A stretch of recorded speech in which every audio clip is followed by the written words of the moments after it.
I love this song who nobody is listening because We're rights. cheap as fuck. No, we can't pay this. I don't want to be Okay, hello everybody, welcome back to whatever this is. This is going to be our fifth game, and we are You're not going. recording. Yes, I am recording. Are you sure? Yes, it says recording. Don't confuse me in the middle of my intro. Our dear Sorry. viewers are going to hate us. Mhm. It's fine. I'm so sorry. We're very professional. Of course. It's okay. Okay. Is there a necessity for a summary from last time before we dive right into it, into the deep of it? I remember most of it. But dear viewers might not. Go watch the previous episode. Okay. Yeah, go watch. For the person who jumped right into this campaign this particular moment. Yeah. Hello. What are you doing? One person. Go watch the previous episodes. This is not like going to watch Friends. Okay. As some of the avid viewers among you may notice, we are losing Eric because today is Halloween, and we are not dressed as anything because we suck. Okay, let's make a small summary of what happened up to this point, mostly in the last episode, okay? Last episode was kind of downtime, in which Eric and Gaba failed miserably to putting up a tent in the middle of a storm. You guys met with the rest of the party, made some food together. Kawoha told Kauliki and everybody else that he's planning to stay on the island to search for himself and help with the investigation of the runes, which he doesn't know that have been kind of exploded. Bishar went to his old village and found an old man and had some revelations, while Quotl kept listening to weird whispers in the lining. Kauliki had a training session with Kawoha, while Gaba was getting drunk to the head and running naked throughout the encampment. Very serious campaign, guys.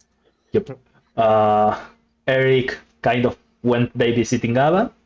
Sounds about right. And Gaba, you kind of woke up in the forest naked for the third time in this campaign,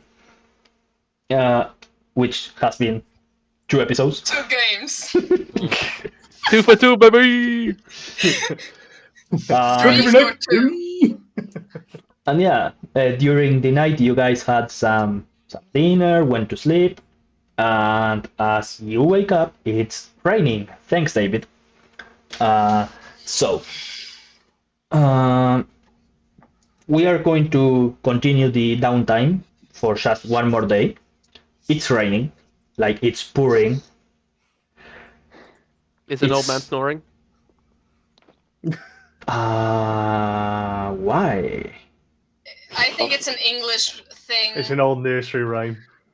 Yes. Yeah, even I Raining don't is know. pouring, the old man is snoring, he went to bed, bumped his head and couldn't get up in the morning. And we in Latin America are supposed to be the weird ones? Look, the English have something called bubble and squeak as a dish. Pardon? Yeah. That's not the weirdest drink, food. Moving No, on. it isn't. Moving on. It's raining. Gaba and Eric are in the tent with the rest of the researchers, the raccoon lady and the bear dude, and the praying mantis are all next to you, sleeping. Kauliki, Quotl, Ephraim, and Kawoha, as you guys wake up, you read a note of Bishar telling you that he has gone back to his to his tent in his old village, to his shack, to have a last meditative session before moving on. What are you guys doing? The day is yours.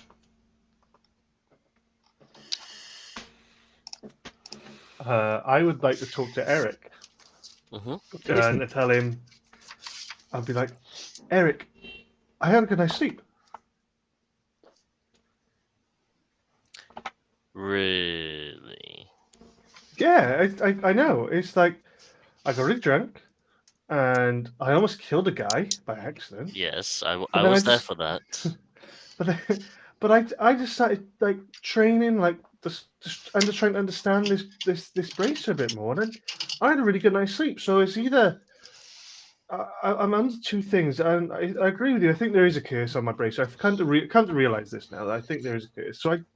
But I'm under the understanding that maybe if I it's either I get drunk every night and then I can have a good night's sleep, No. or it's I just gotta like learn to play with it a bit more and like train with it. I don't know. I would probably take the second option instead of being drunk, because I don't think you've got all your pieces of armor back, right? No, I'm gonna have to either go looking for that and Yeah. get my chest piece, because I'll be honest with you, I'm gonna be a bit annoyed if I don't get my chest piece back. That was you might a want- family heirloom. Yeah, you might want to go find that before one of the campers here decide to find it and sell it.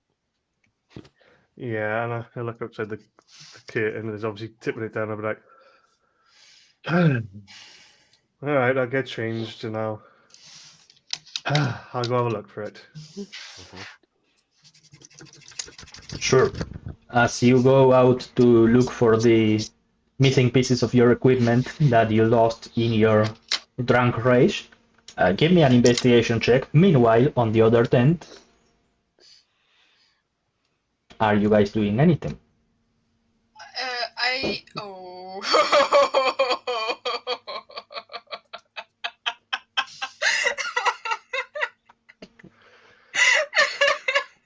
Based on the love, I'm going to guess that you rolled a natural 1 on investigation. No.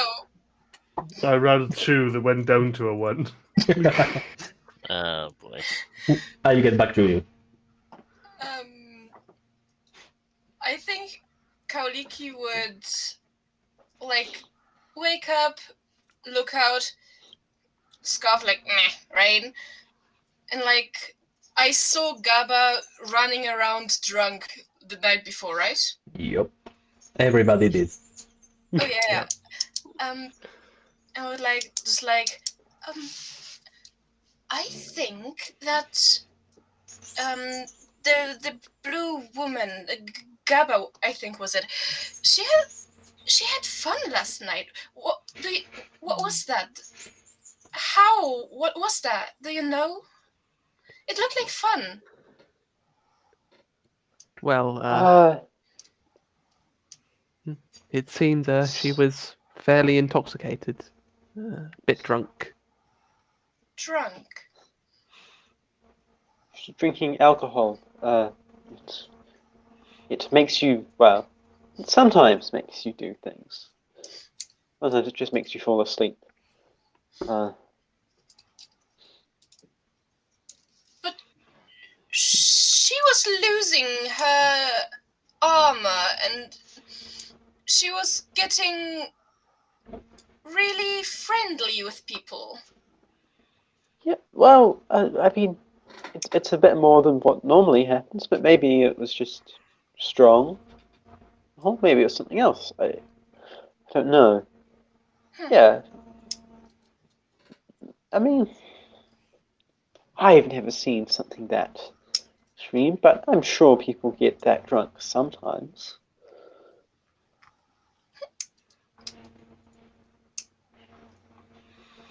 Maybe they could use a bit of assistance.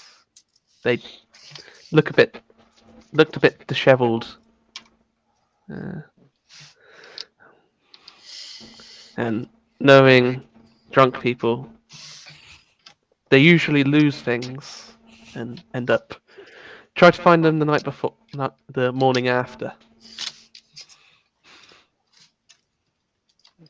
Do you think she lost something? Like a dignity? That was me. That was me. That was not Kauriki. More than likely, yes. High chance. Do you At this think point, you probably, I would say at this point, you probably see me out of the tent now, just like looking around in the rain, going, And from the looks of things, I believe I'm correct.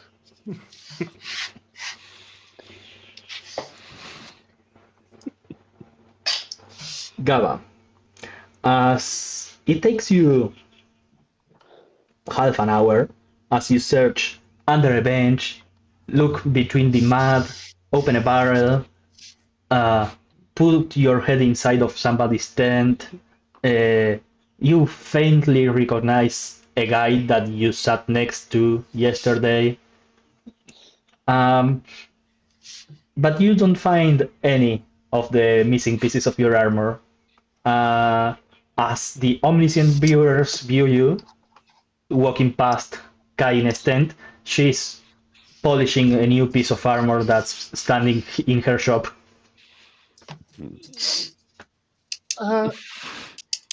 Excuse me. You Where did you don't get that armor from? you I don't don't see see. it, right? You I don't don't see see. it. Ah!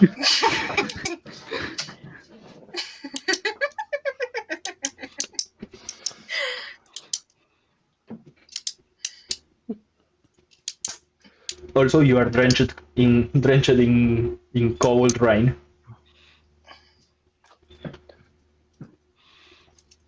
Okay. I guess I would obviously just keep searching because I'd obviously want to get that armor Sure. back. So I'd probably just go slightly into the woods and just have a look if it's in this. Give me a D100, please. After God. Eric, you see Gaba after 40 minutes of searching goes towards the forest, and at around the hour after waking up, the rain subsides and it starts to clear out. What was your D100? 50.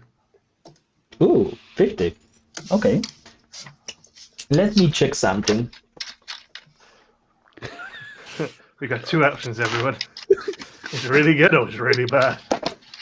Well, it's very middle of the road, to be fair. So Let me open up something that I thought that I would not need again. I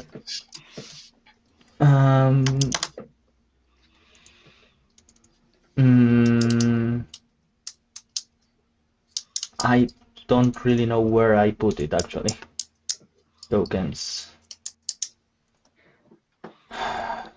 What Tokens? Oh no. do you guys remember the fluffy bunnies? Oh no. Oh no.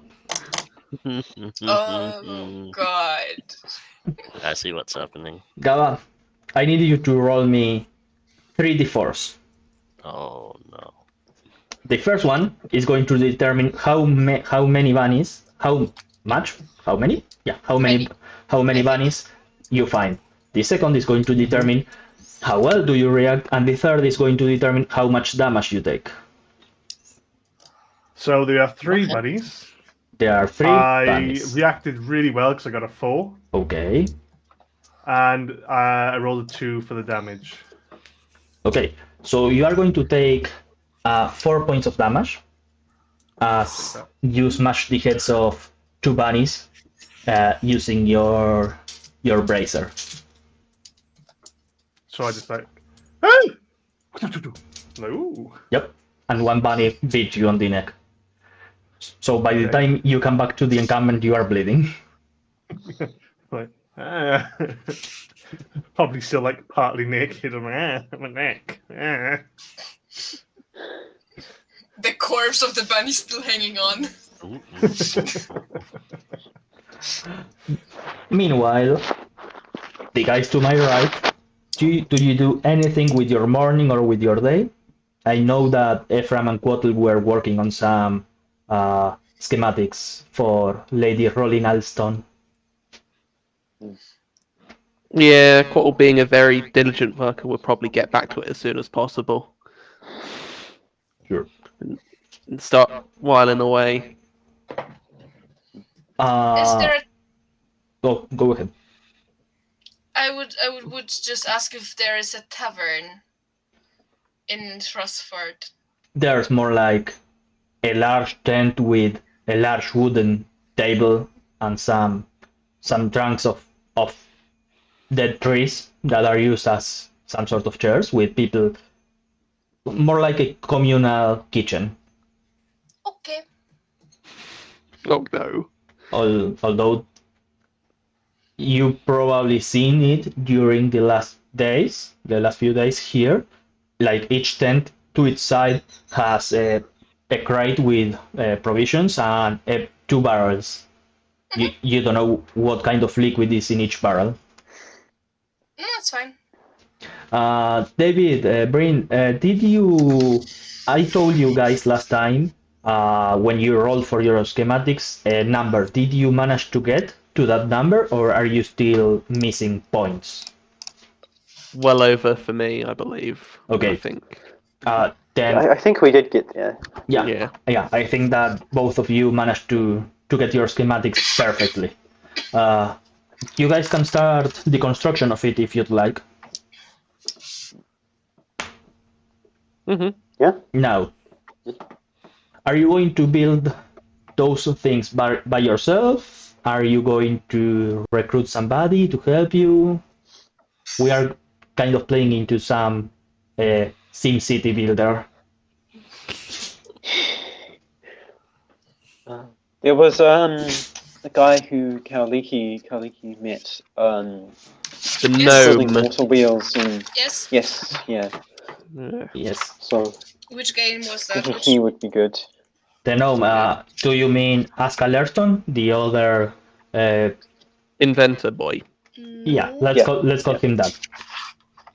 No, there was a name. Then, are you guys working together? Each of you is building something? Are you recruiting somebody? What are you doing? The day is yours.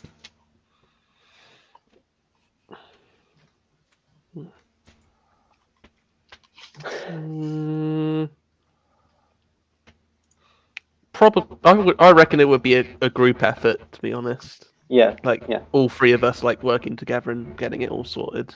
Okay. Like doing individual tasks. Okay. What are you building then? What the fuck was that guy? Ephraim's sawmill, one of the houses that Quattle designed, one of the bathrooms that Quattle designed. I think the sawmill. Sawmill, yeah. You can also improve So kind the palisade or improve the work on some roads. Those are your 5 options. So the sawmill. Sawmill makes everything else easier. So. Sure. Yes, yeah. Sure.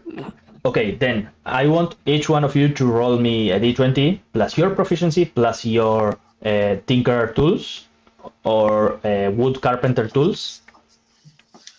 Tinker for Bryn, wood carpenter for David. If you are not proficient with it, just intelligence. No, dexterity plus proficiency. And I'm going to roll on my side for the gnome plus 2 additional workers, which are going to be 1d8 each. So is it for the carpentry it's dex rather than intelligence? Yeah, dex. Okay. Oh, I got a 15. okay. The gnome sucks at his work. He's slow. He's more of the theoretical how to make the schematics rather than using a hammer. Bryn, what was your total? 9. 9. Okay, so 9 plus 15, that's going to be 24 plus. David? That's me, 15. 24 plus 15, that's going to be 34. 34. Okay, one of you mark up 34 out of 70. You guys, between the three of you plus 2 workers, managed to create most of the work for this sawmill in just one day. Pretty good. Using some magic, employing the changes in the gravity to move stuff when it's lighter, stuff like that. Kauliki, what are you doing during your day?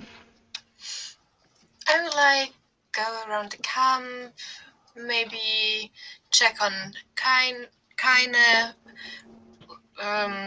and slowly wander over to Eric if I see the big fluffy boy Mm-hmm. Sure. anywhere. Do you want something specific in Kainosh, or just spend some time, chit chat? Just chit chat, ask her where she got the new armor from. Oh, I found it yesterday outside on the forest. Oh, how wonderful for you. There was nobody there. I was just taking a piss, but yeah. What comes, it comes. That's wonderful. Have fun. Yeah, sure. Okay, so I'm going to say that you go to Eric before or Gava leaves the encampment during the morning. Is it still raining then? At this moment, yes. It's Okay, constant prestidigitation, rain away. Fuck no water on this cat. Yeah. Cool. Hi. Good morning.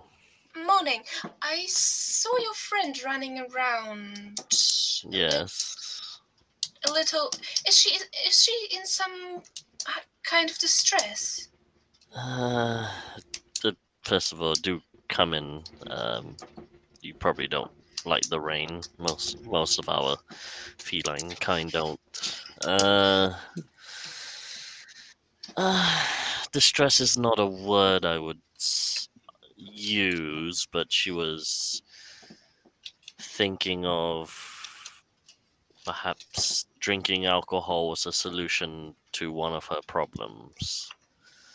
And unfortunately, one of the side effects when you drink too much alcohol is your mind is not quite.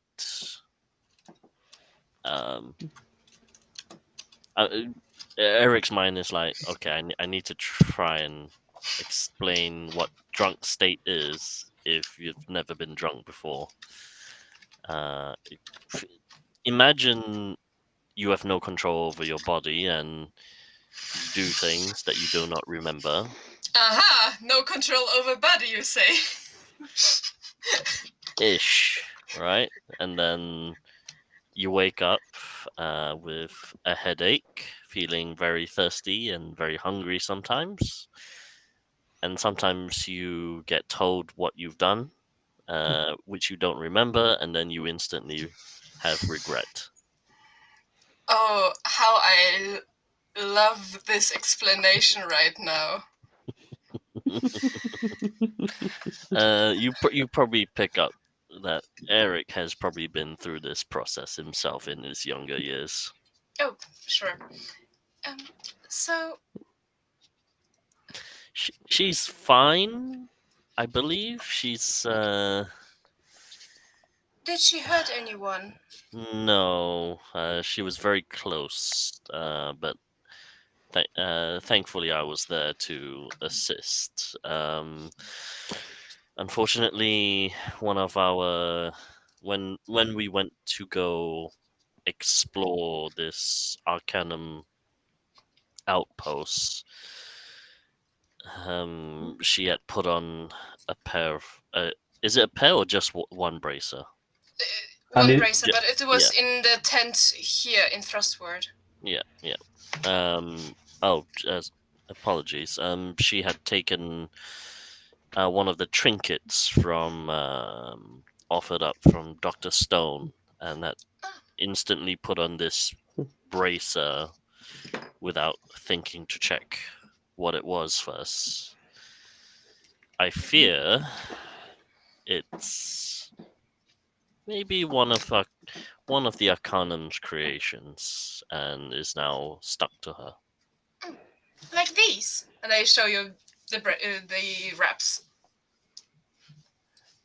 When she shows me those wraps, are they identical to what I have? Yep, exactly the same. Wraps, dusty, old wrap, kind of tattered, runes carved very sluggishly.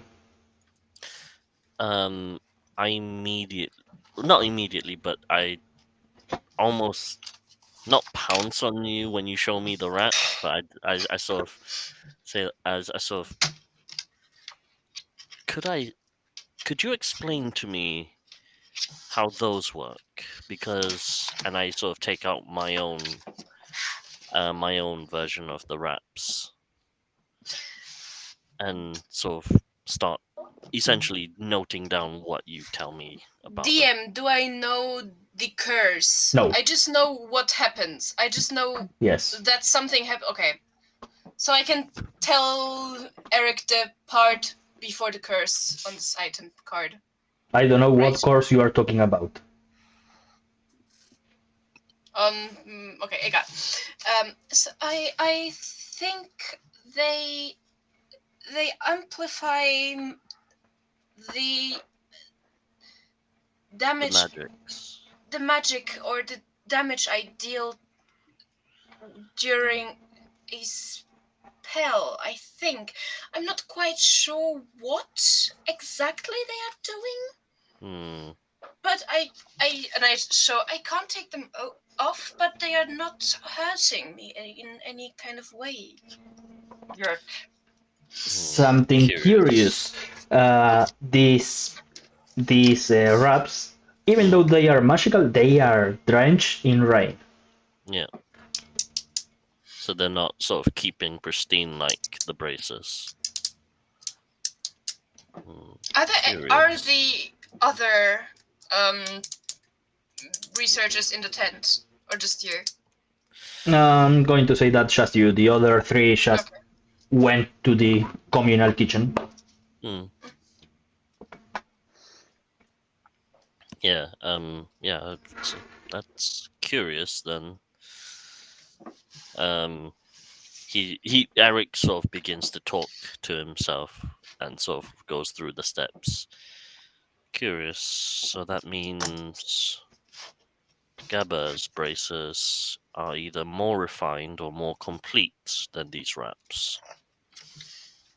That's interesting. And then he sort of takes the same wraps and tests it by holding it out on the rain. Same effect. Yeah, the wraps that you have all drenched in the rain. The shield that has the same ruins. Is this shield somewhere visible to me? And is this shield the same that Kawaka had? Exactly the same mass-produced shield. Okay. Okay, I sort of take the shield. You would see it because we're not really hiding it, and I just sort of put it out to the rain to see if it not absorb because it is metal, but he thinks, does it have the sort of same effect of staying clean or begins to stay dirty, as it were? When Halina dies, yes, it doesn't stay clean. If you put mud on it, it will stay there. Like, it doesn't have the auto clean, auto perfect, always resplendent. Okay. Interesting. And then I sort of wipe it off. So these are more These are more These are for. not. They were with us downstairs. They were. Where did you find those? As I said, my group and I, we went to the Arcanum outpost. I think northish. It was right. It's Northwest. impossible to say directions here, Well, but yeah.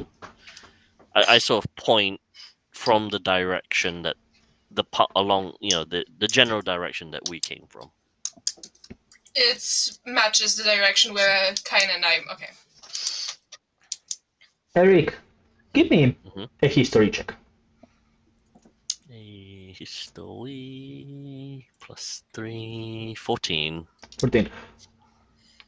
Okay, during the War of Gods, the origin of the Beast Walkers, they were created as experimentation by the Glory Arcanum. They were kind of mind slaves, so the weapons and everything that was given to them didn't have the need to be good, stable, or whatever. Sometimes they would try uh, experimental runes on them that would implode on use. Sometimes they would just do stuff that would drain the life out of its user to power the catalyst or that would power the magical object. And that's why they didn't pay attention to making it good looking. Mm. Yeah, I'm starting. Yeah, Eric would start to build the picture in his head of Kauliki's time during the outpost, Yeah, but not say it out loud. think of them as maybe mid shields in front of a tank. Yeah. Okay. Well, yes. These weapons are definitely not to be used. I sort of look at the wraps and I say, I think at some point, if one of your companions maybe learns a particular spell that maybe can remove curses of sorts or dispel a magic, we don't know. This is not known to me, but if if we come across someone who can do this, it may be beneficial for you in the long run to part yourself with this particular rap, because we don't know what. Haven't hurt me yet, but Yes, and yet is the operative word here. what I actually wanted to ask you, I'm so sorry, I'm just. No, please, no. I went off on a tangent. That's my fault. Oh, it's so fine. Please. I see. If it's too much to ask, just No, I of see course. you have a scar. Have you seen Puddle? Yes, I have seen fights. I've been in a few skirmishes myself. Though not like yours, I would say. My own fights were whilst in patrol. Because in Zandia, those who can fight are asked to be patrolmen, and we protect the reaches, the plains of the city. And then you see Eric, because he was in the process of actually getting dressed in his armor. You do see in his loose, I say loose, as loose it can be for a muscly cat boy. You do see that there is a leather cord necklace with two almost fang, almost pretty much like fang teeth, and they've been inscribed with initials of people that they belong to. And he's sort of fiddling with this necklace.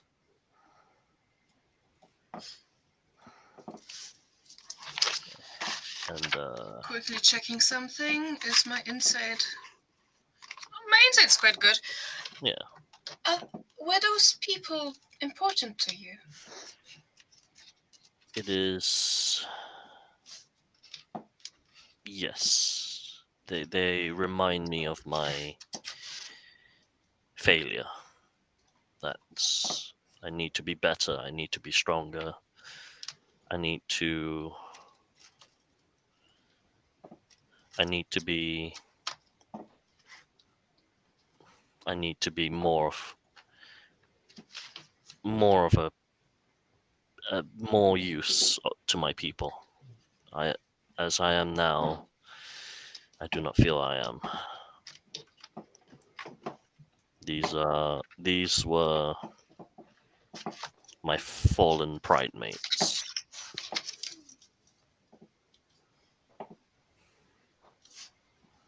So tucks them back into the beneath his tunic. If it would help you every little bit, you just helped me understand more of me. So if it's a help for you. Oh, this is good. To be quite honest, Kauliki, at some point, I'm not sure what Gaba's plans are, but she says she'll follow me till our debt is paid.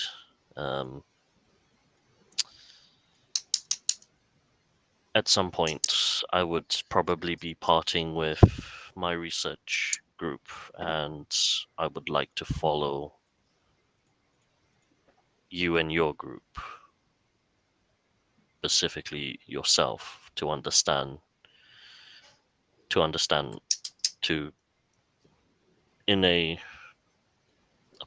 apologize for the lack of a better word here, observe you, to get to know you, to see what made me.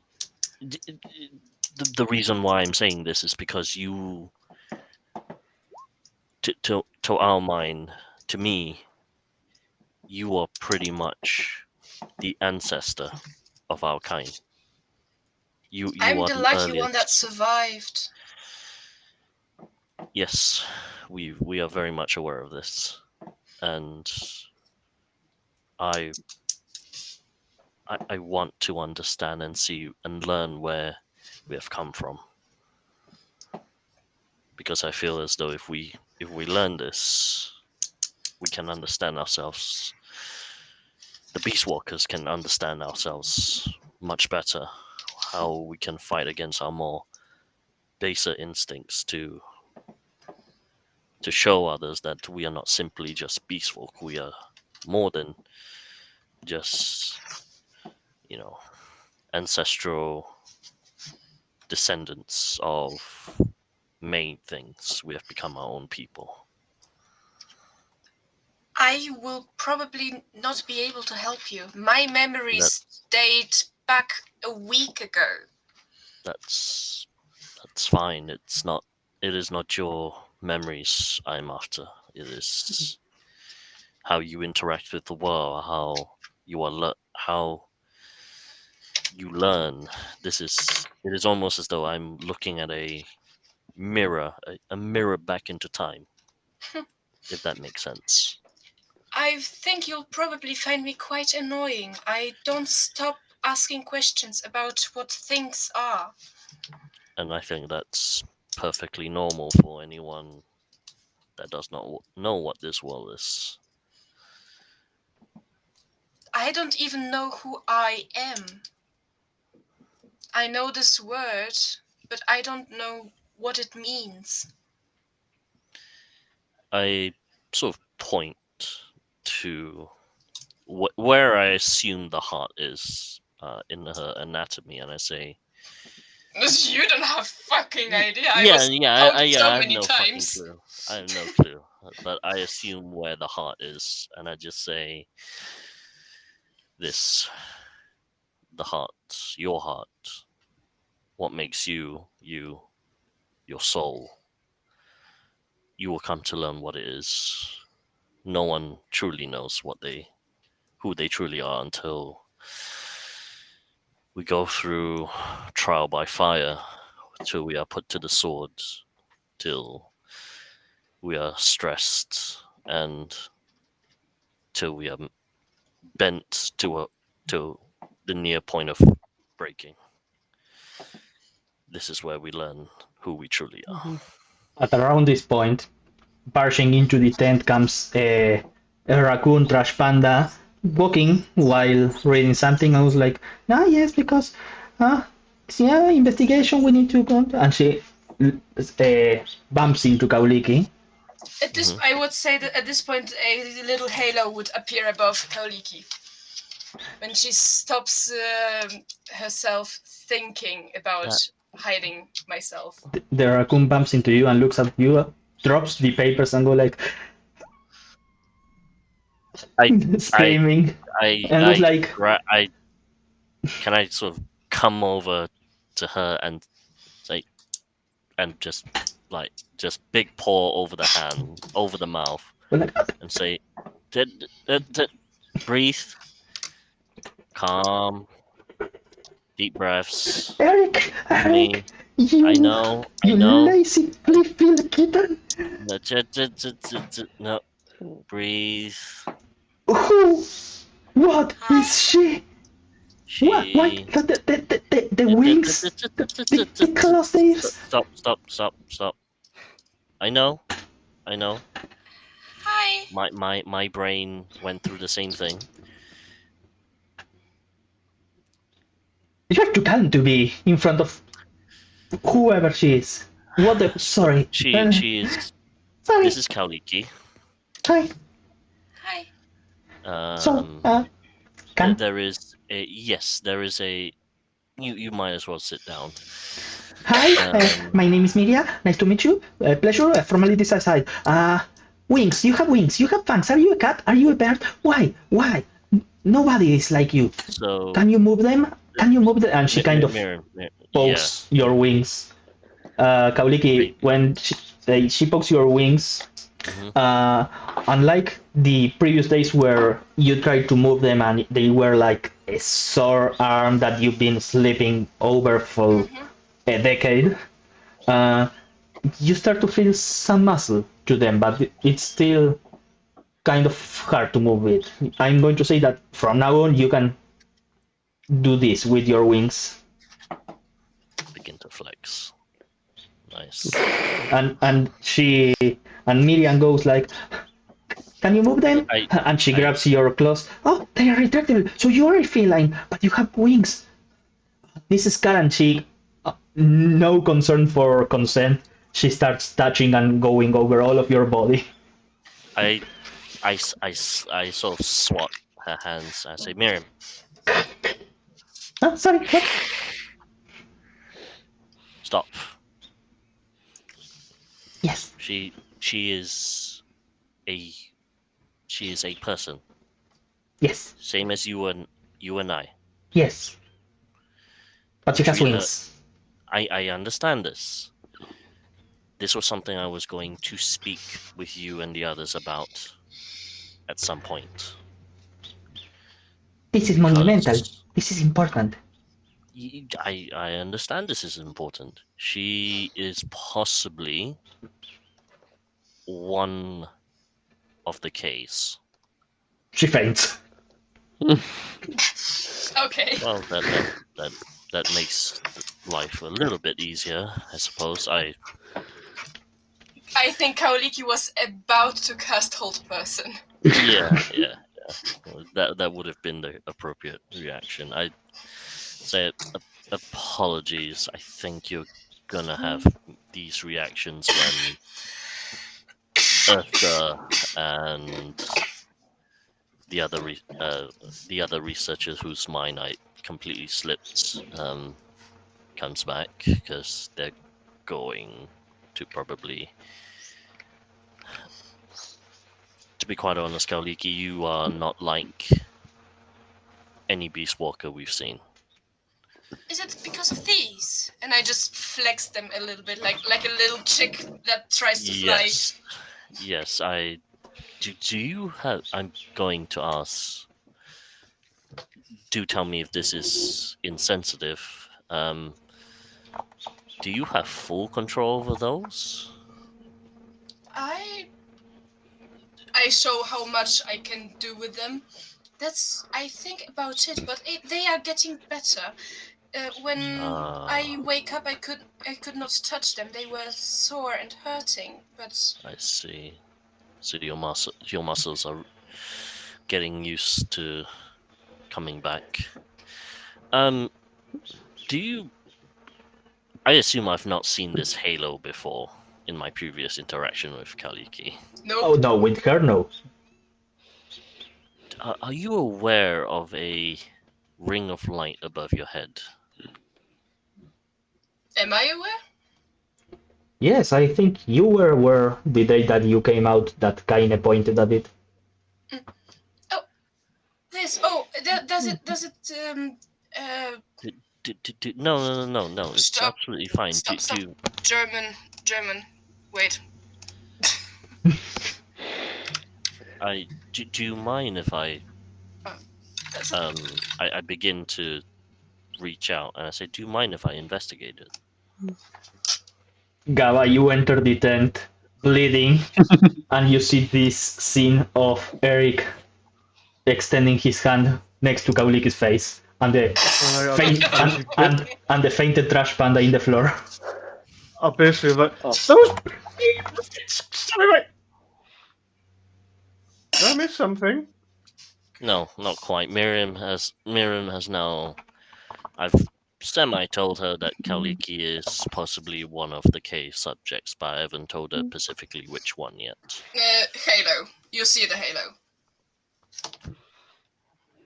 She's got a halo. Yes, I know. I'm about to actually touch it, as it were, to As in, like, investigate. Are you alright? Yes. Go on. Go for it. I don't think it's touchable, but sure. Eric, as you touch it, Yes. I need you to make me either a Constitution or a Dexterity saving throw, as it's burning hot to the touch of your hand. Constitution is better. Okay, Constitution is to keep your hand there, just so you know. Nope. 9 immediately. I immediately flinch back as I get burnt. Does it burn me when I Oh touch no, it, or it doesn't even emit heat. okay? You can totally touch it.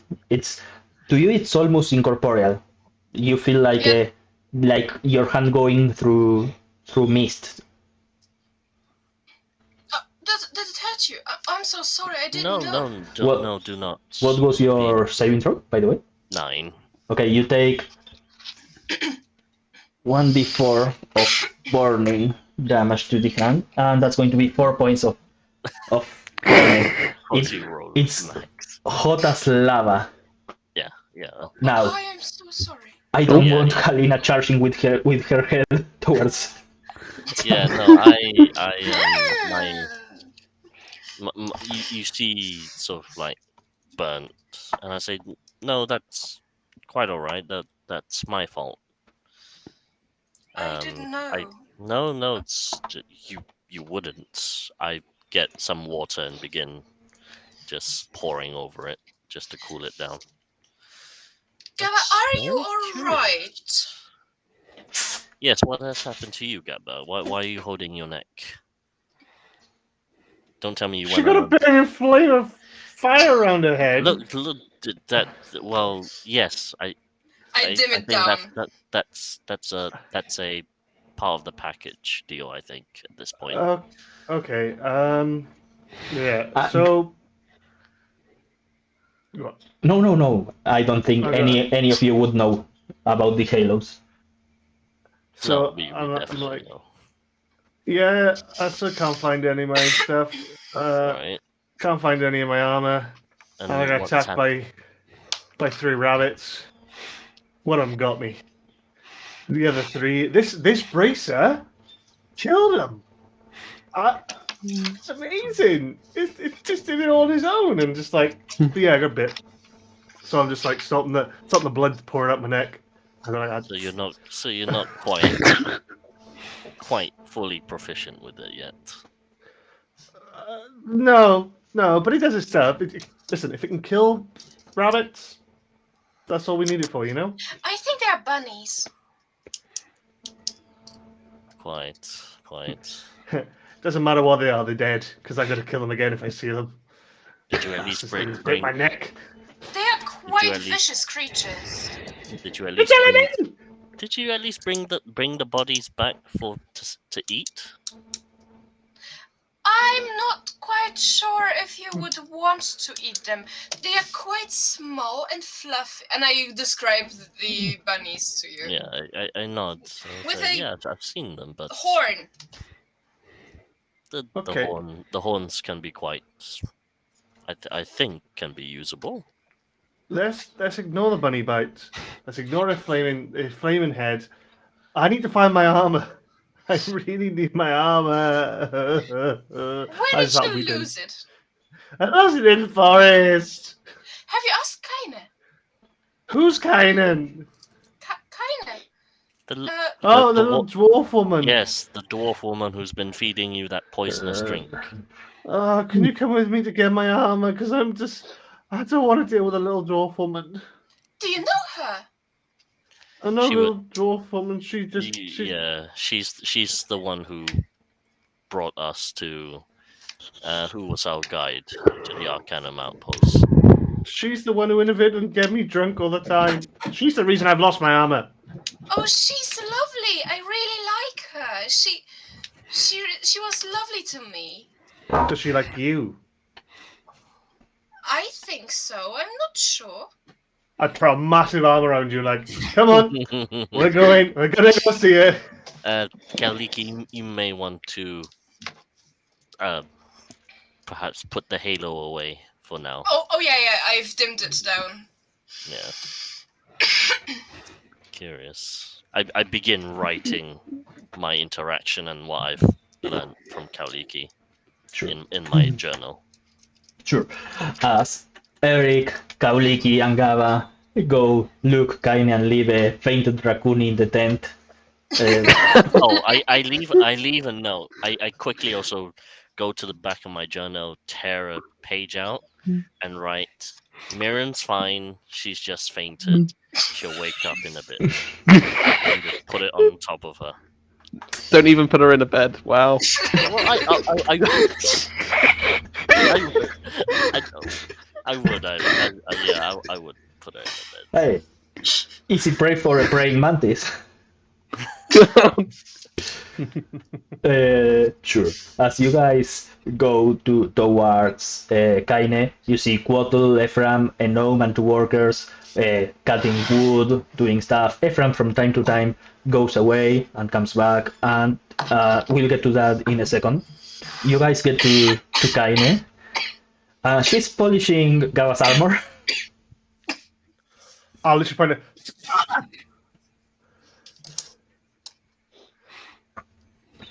Can I have it back, please? This yours? You can see the patch.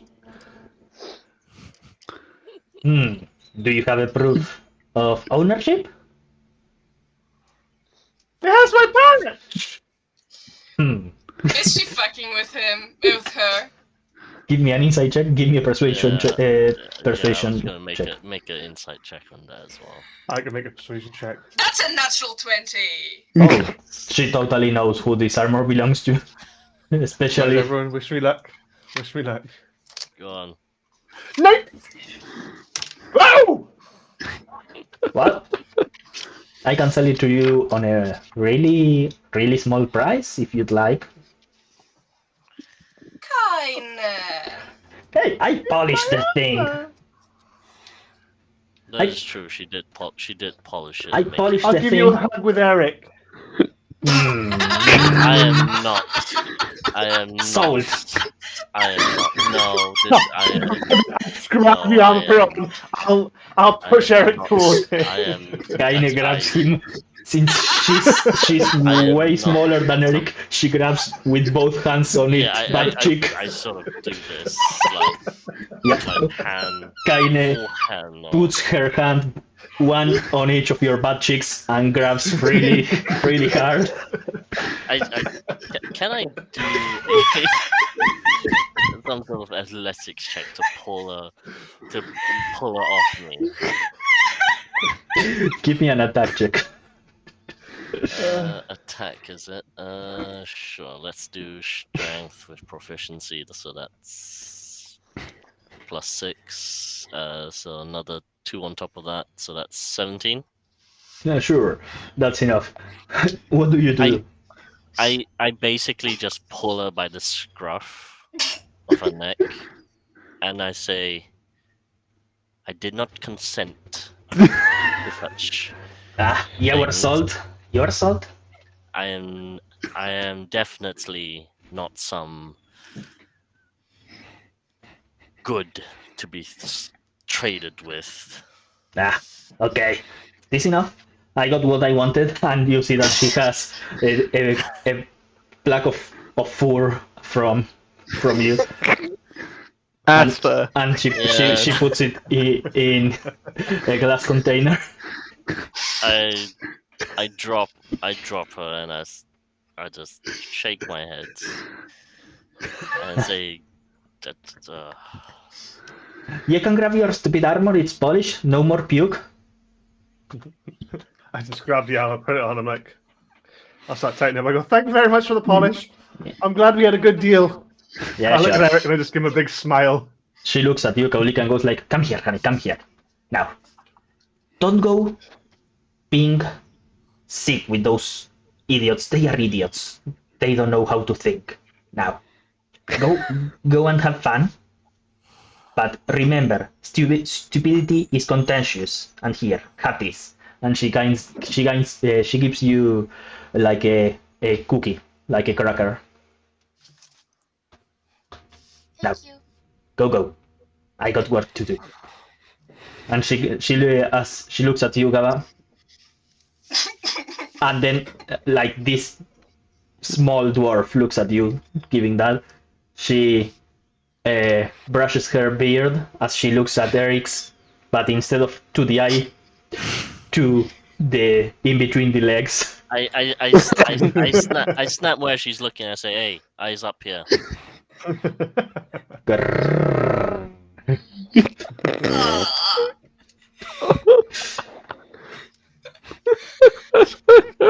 I sort of turn on my. That's too feeling. real. Just That is too. just go, just like that lion growl, like Sure. just being in a permanently bad mood. As you guys get away from a really thirsty Horny. predator, Ephraim, Quotl, you guys are building your sawmill. Is there anything that you'd like to do during the day, apart from taking a break to eat lunch and stuff like that?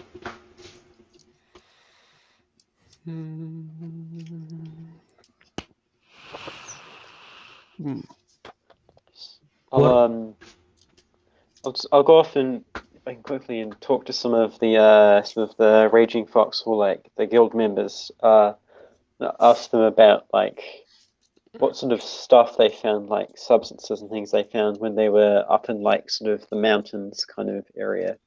Sure, give me an investigation check.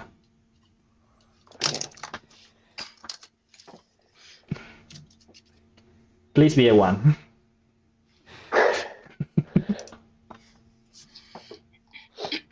It was cold. No. 20 minus 1 is a 19. Okay, a 19. So you go, and instead of going to the first guy wearing the uniform, you kind of look around, see who came from where, look for the latest arrivals, and you spot a group that that their cart is covered in dust and rocks. They seem to have come out back from the mountain, and you go to them as they are unloading their cart. In the cart, you see 5 different types of stones as they are unloading it. What do you do?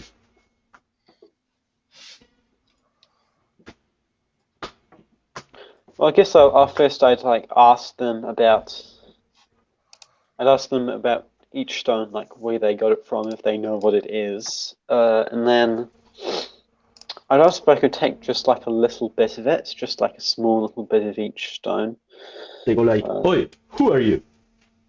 What do you want with our stones?"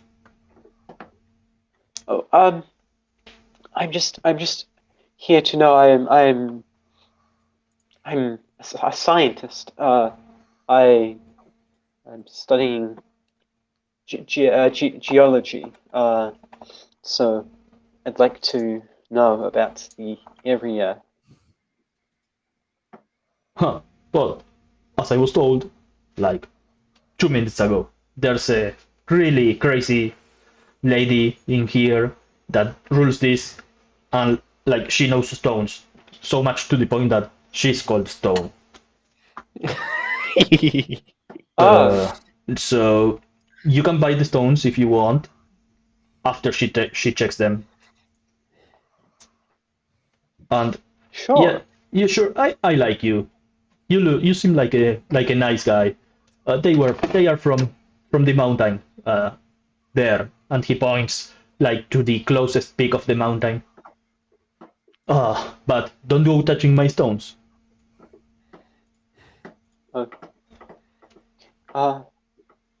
I guess I'll go and have a chat then. Yes.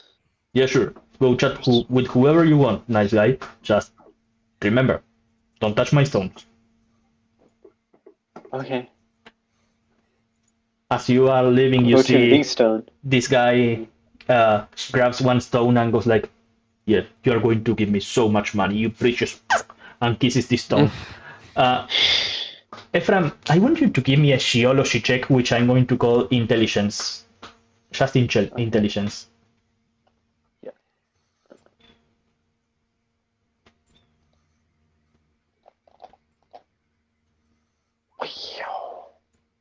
21. Well, it's definitely not radioactive, not a radioactive stone. It's Good to know. It's weird. It's a weird stone. Like it's mostly brown with dents of something white in the middle. You don't know what this stone is. Okay. What are you doing? I guess first I'll go and talk to the stone, Rolling Stone.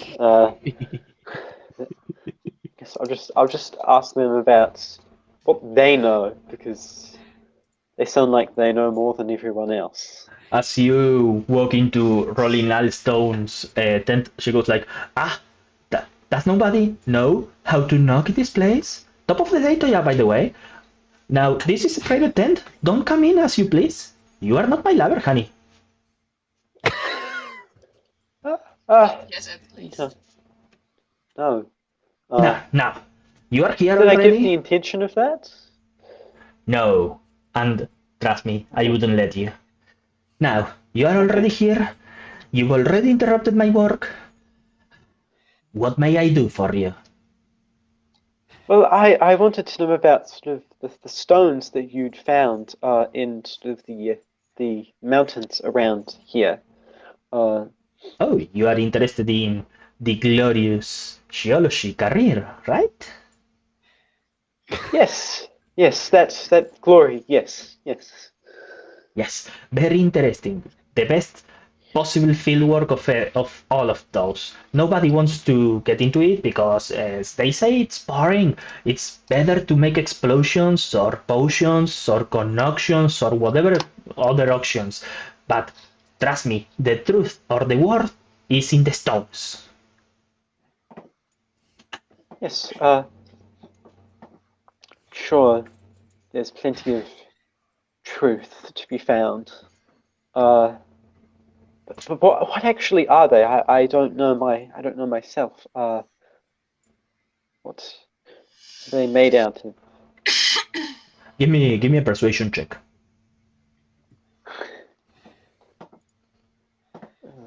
Uh, okay. Okay. Okay. 16. 16. Well, since you are so interested, why don't we go and check them? You may be my assistant for the day, taking notes. Okay. I do have to get back to the building, but I can spare a little bit of time. Well then, if you got work, don't worry, go. I'll tell you later. Okay. Uh, Well, just one thing.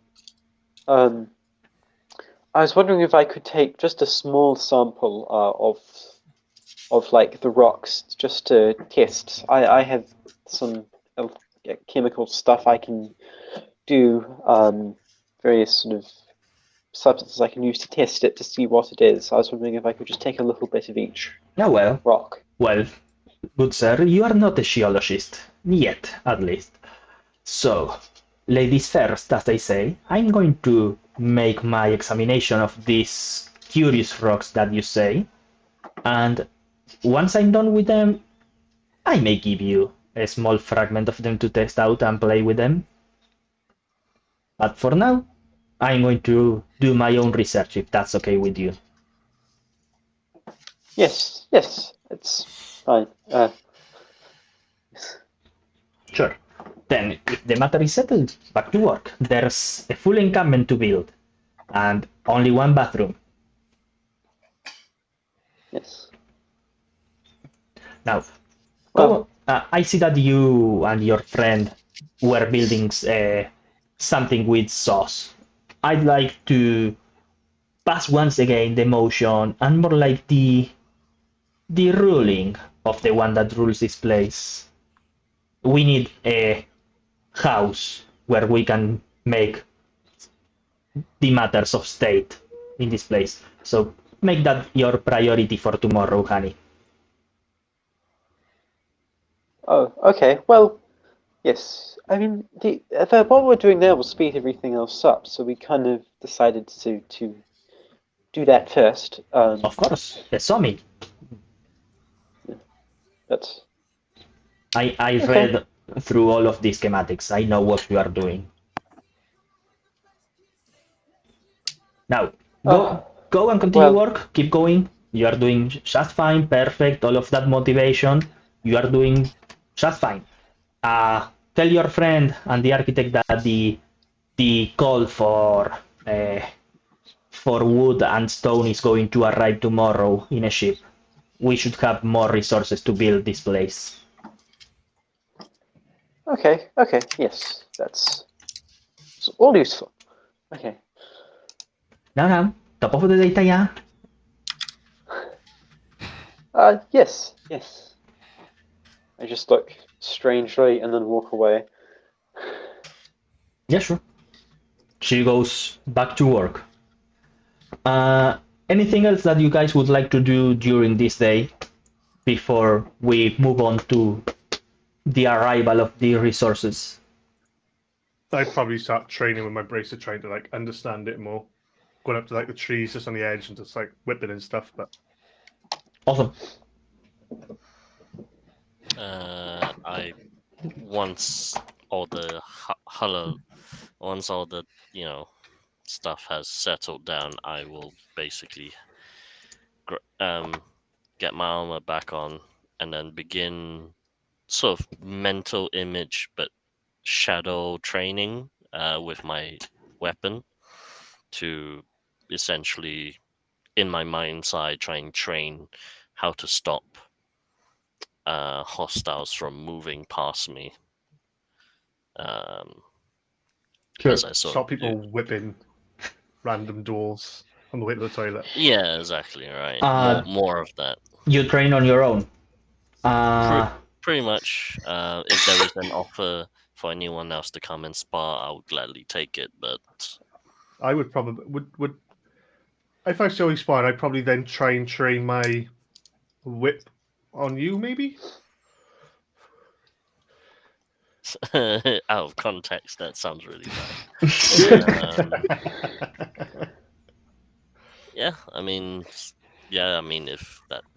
the offer is open. Sure. As you guys train, Gaba starts to move her. The chains coming out of the bracer, more like living things, like tentacles slapping you. No. No, no, no, no, no, no, no, no, no, no, no, no, no, no, no. Don't go there. Stopping them just before hitting you in the face and giving you just a tap. You struggle with the speed of these things, so you start to adjust your fighting style to counter them. You manage to attack and grab the chain in your weapon, hold them. You get close to Gaba, and before she manages to put distance between you two, you hit her in the legs, and you avoid her from moving farther away from you. So in this training, you started to grasp ways of controlling the battlefield and avoiding people from fleeing from you, and you gain your Sentinel feat. You guys are so dirty-minded. Sorry, I have the amount of dice that Laura has, so Today is a thirsty game. Hey, you started with the dwarf, so cheers. it's all just trickling down from you. Moving on to my right. Anything else that you'd like to do during this day?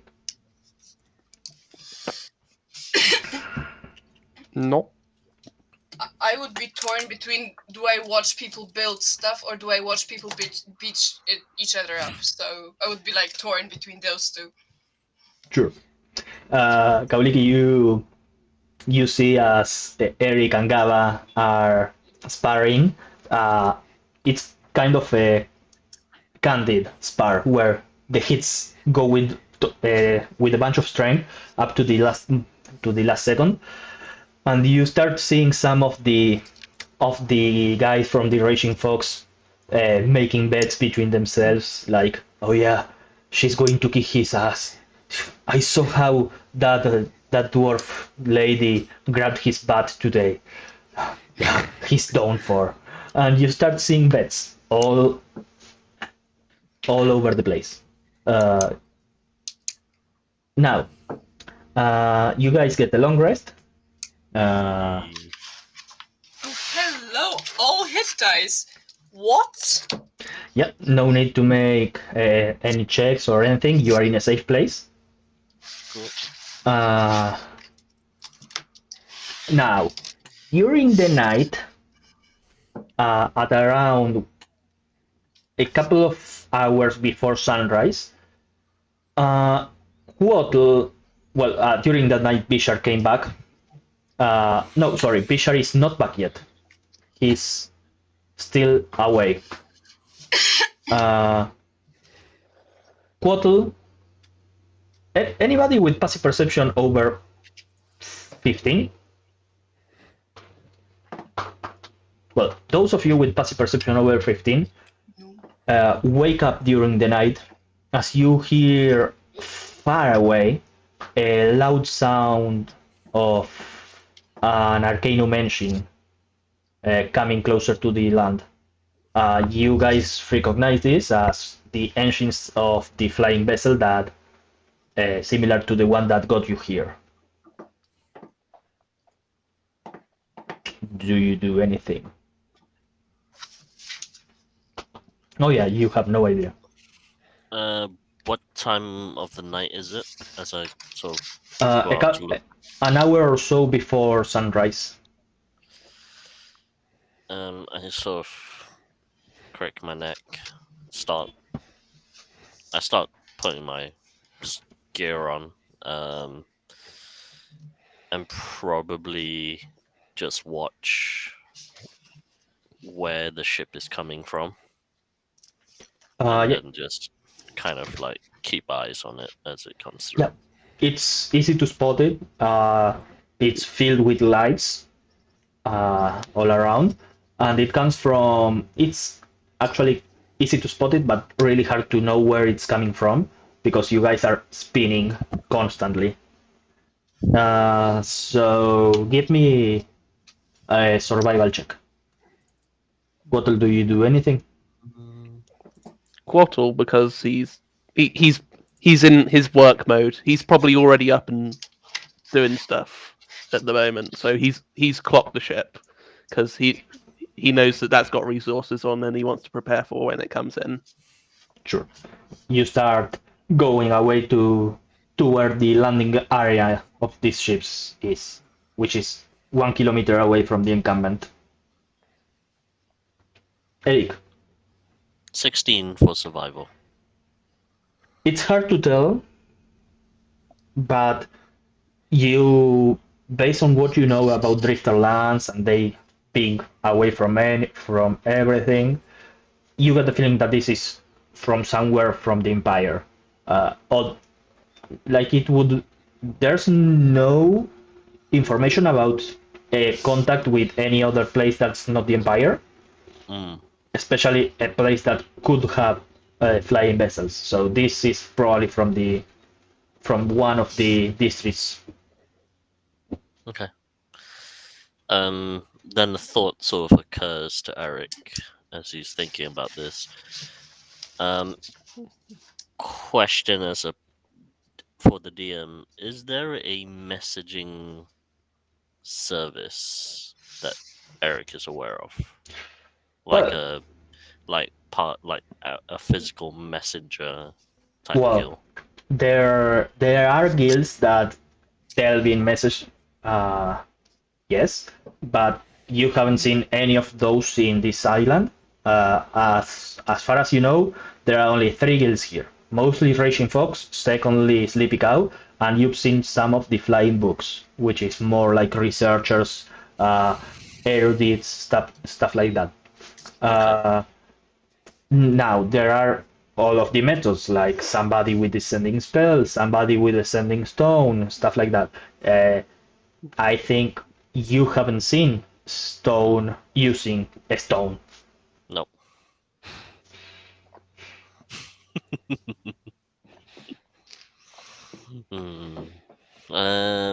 Okay, I'll probably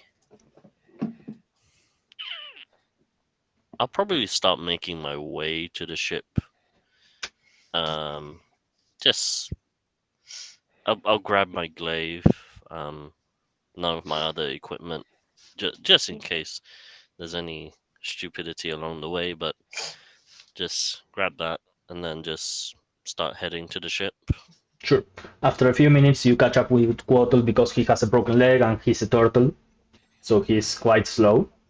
And you guys arrive at the landing area and wait for a couple of minutes as the ship comes closer to you.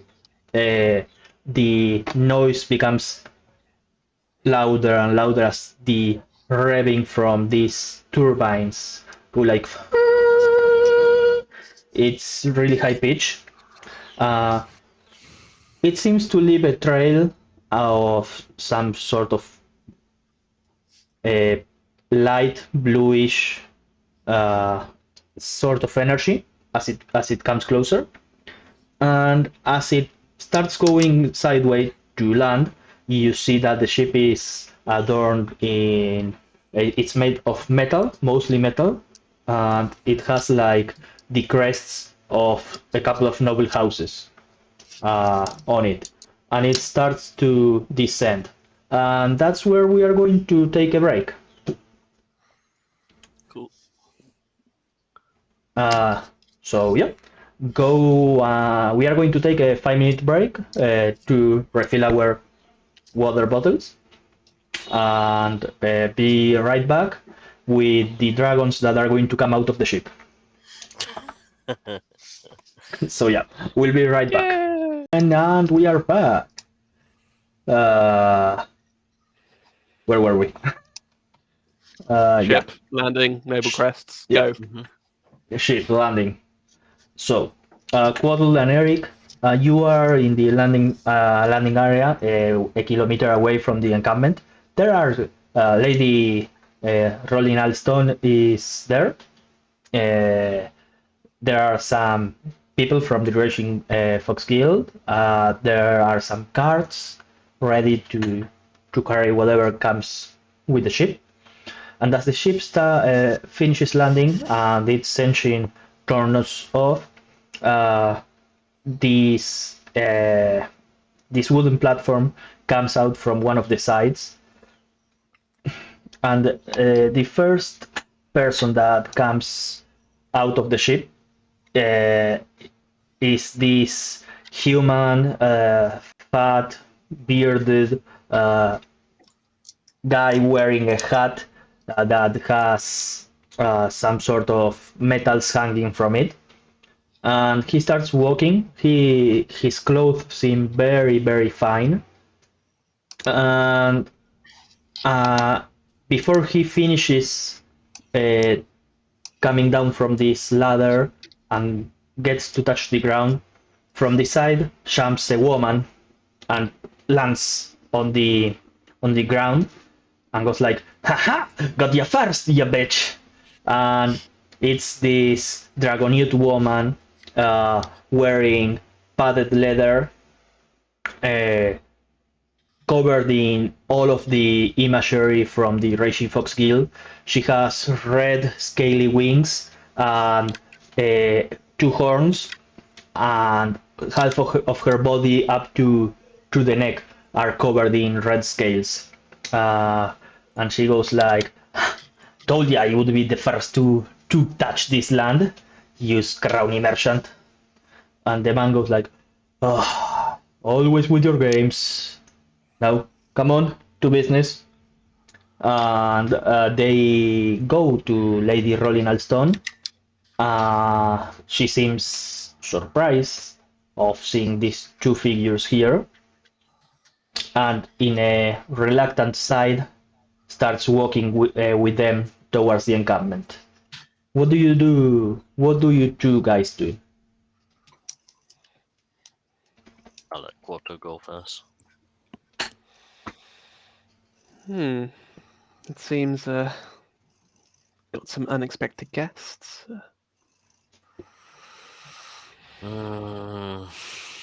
Well, unexpected guests just means more conversations to be had, pleasant or unpleasant. So they don't look particularly friendly. Yes, merchants are always difficult to deal with, so I imagine this won't be any different. With your passive perception, you see he has a bag tingling that goes like ting ting ting, almost like there are many coins in there, and it has the Sleepy Cow crest. Okay. Soon after, a couple of fully armored soldiers start to bring down different supplies: stone, tools, wood, some covered crates. Do you guys just stand there and look at everybody work? Qual would probably go over and like inspect the quality. Sure, give me an investigation check.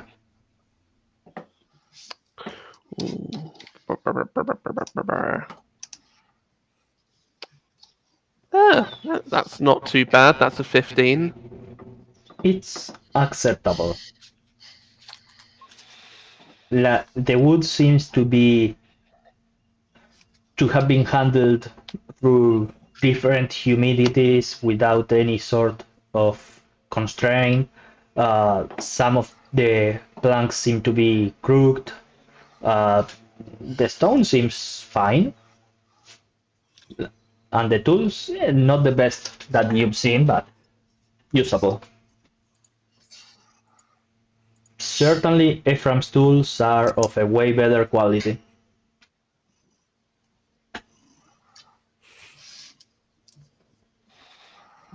He'll take a mental note and wait for it to better suit him. Or yeah, to bring it up at the best time, and he'll wander back over to Eric and suggest that we head on back. And I nod and I make small talk with Quarto, like discussing, what has he been doing in the camp. Try to understand the project that he's involved with, because I see him going back and forth in the camp, working. Yeah. He would just explain the housing project, and he'd go way too in depth with it, like boring sort of monotonous like explanation or of too much detail, and like citing where the best place to put a toilet is for no reason other than he knows where the best place to put a toilet is. So yeah. Might have to bring you to Nazanzia some points. Maybe we can employ you for your mind. Maybe you can make our city look a little bit more presentable. Well, considering I'm already part of the Empire and the Architecture Guild here, maybe I can be on loan for a bit. I am one of the more renowned smaller architects in the guild, but I'm sure there could be some arrangement made. Indeed. I think you would fit quite well with some of our ministry departments. Should you find guild life not to your liking? The coin is okay. Majority of it I give away, but it does come in handy every now and again.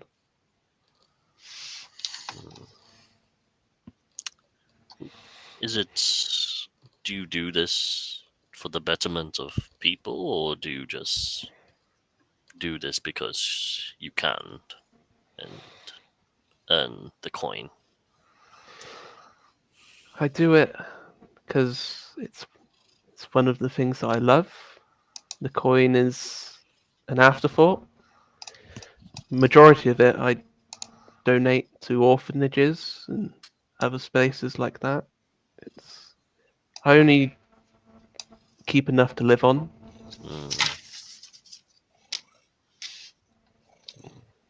Curious.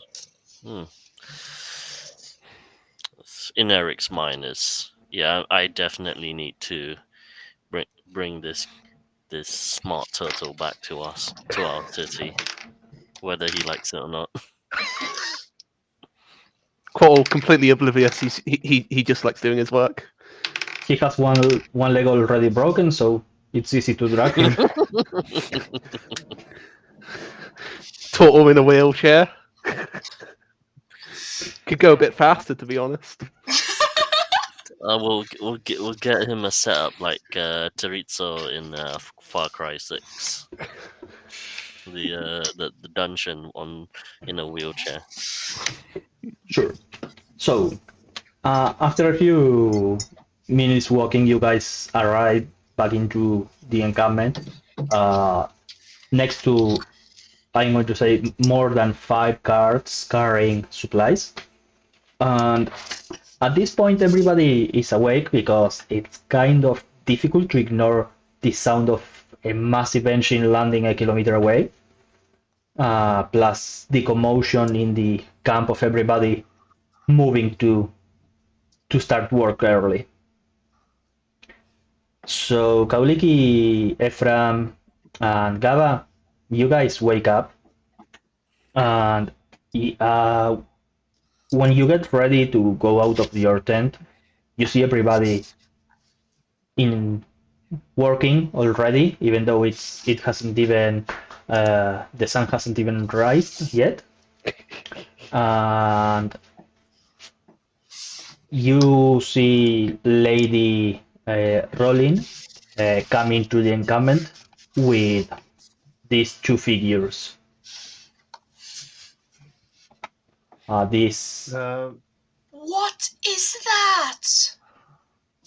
Ship. Like this big eyes.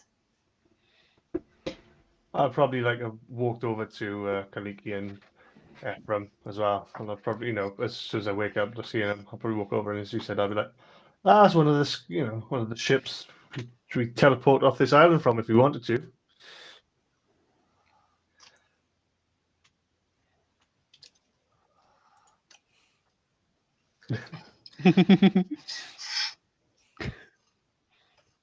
I'll give it a little slap on the back and be like, "It's fine.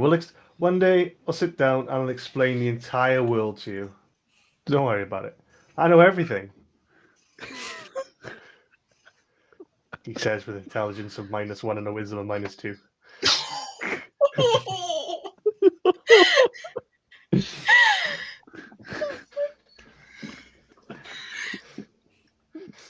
Thank you. I will come back to that. Good morning, everybody. Is it morning or is it still middle of the night? No, it's morning. Feels like morning. It's morning. Like big cat stretch.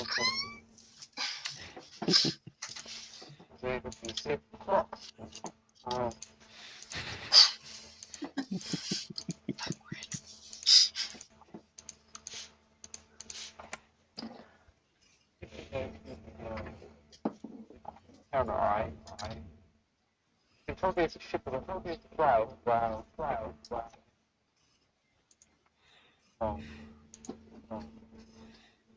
Could I do like a history check to see if I know who they are? Give me a second. I had something missing. Okay, sure. Sorry, what did you say, Caleb? Could I do a history check to see who they are? The 2 people coming to town? Not a history, a perception. Okay. 14. 14. Oh, you mean the people? Yeah, the 2 new people, the merchant and the dragon scale woman. Okay, in that case, yes, Dragon history. Okay. You can keep Yeah, the same roll. Oh, okay, 14, yeah. 14.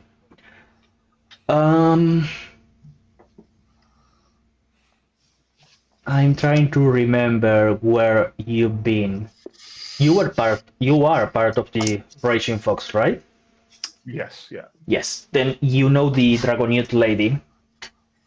She's called Ulras. I'm going to write that in the chat. Don't worry. There you go. Turres. Turres. Okay. Turres is one of the company commanders of the Raging Fox Guild. She's just one of the members that has people working for her. She's a dragon youth that has gained her fame through many conquests of many drifterlands, and has never failed, always subsiding whatever was there. She's kind of a folk hero. The gentleman you don't know. He seems like any other merchant.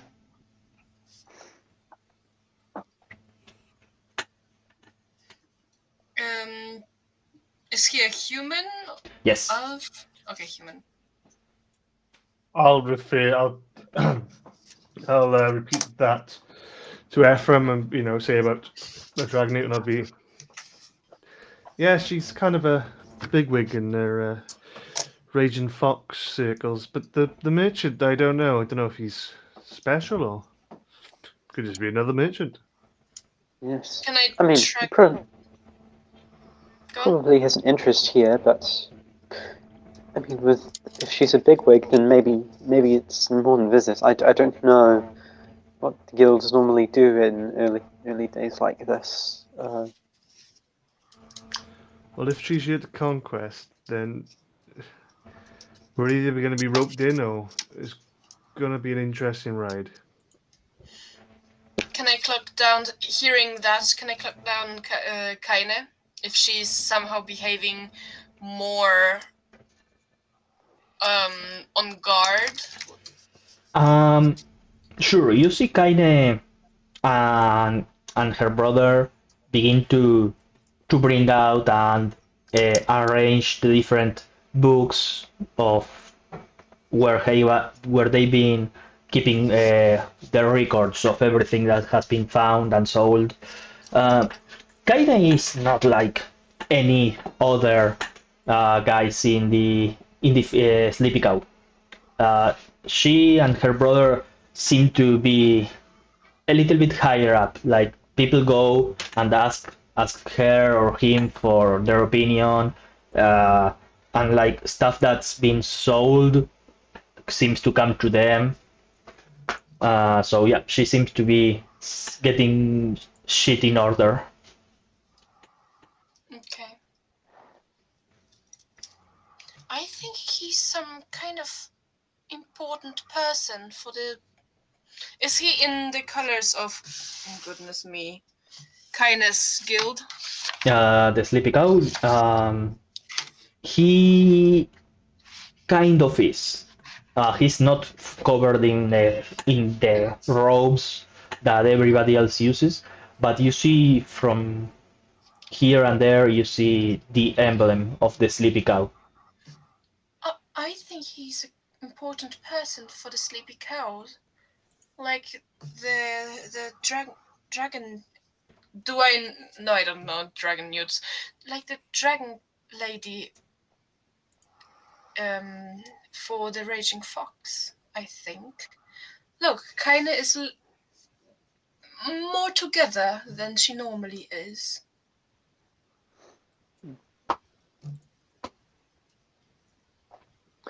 Some things afoot. Sorry, is Rolling Stone a member of the? No, Rolling Stone is a member of the. Fuck you, David.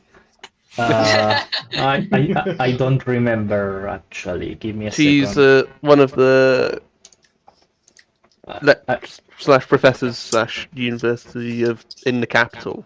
That's Yeah. where she mainly comes from. Yeah, So she's a bit different circle.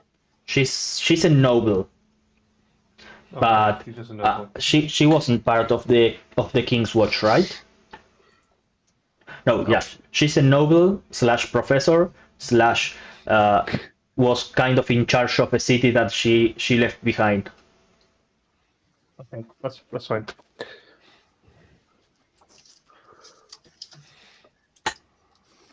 Yeah, I agree, Ephraim. I think something is up.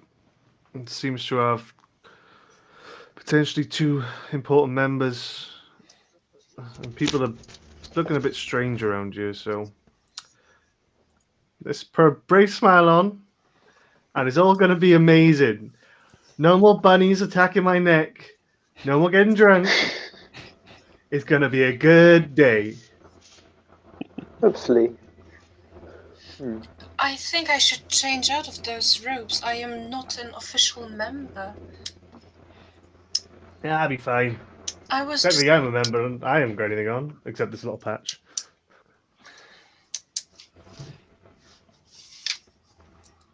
You don't happen to have a spare shirt? I think a shirt, your shirt, would be a dress for me. A cute little kitty like you can wear a dress. I'll just take my armor off, rip the top off, and just chuck it to you, and then put the armor back on with nothing underneath. Oh, that's some chafy stuff. It'll be for me or for you. For you. I'm a big old so I'll be fine. In the tent. Again. Like a child with his sleeves like down here. Like me, technically, all the time. Quotal and Eric, around this time, you get back into Frostborn. By this point, the Thura's stone and the man have gone into Stone's tent, and that tent can't be heard from outside. So, what are you guys doing?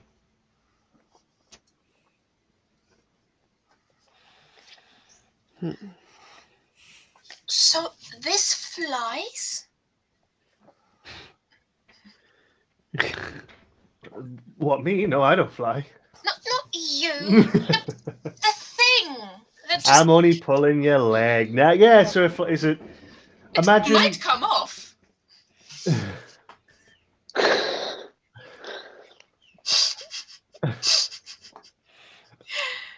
I'm just joking. I'm just gonna look at you. I'm gonna look at Ephraim and go, we sure we can't lose the cat? No, we really can't. We really can't. But I don't know. I think we're all as bad as the cat. We just don't realize it sometimes. It's just more obvious to us, I guess. What do you mean? I'm a delight. And I just forget about the last couple of nights. Yes, well, yes, a delighting sight. Maybe for some. Why, thank you.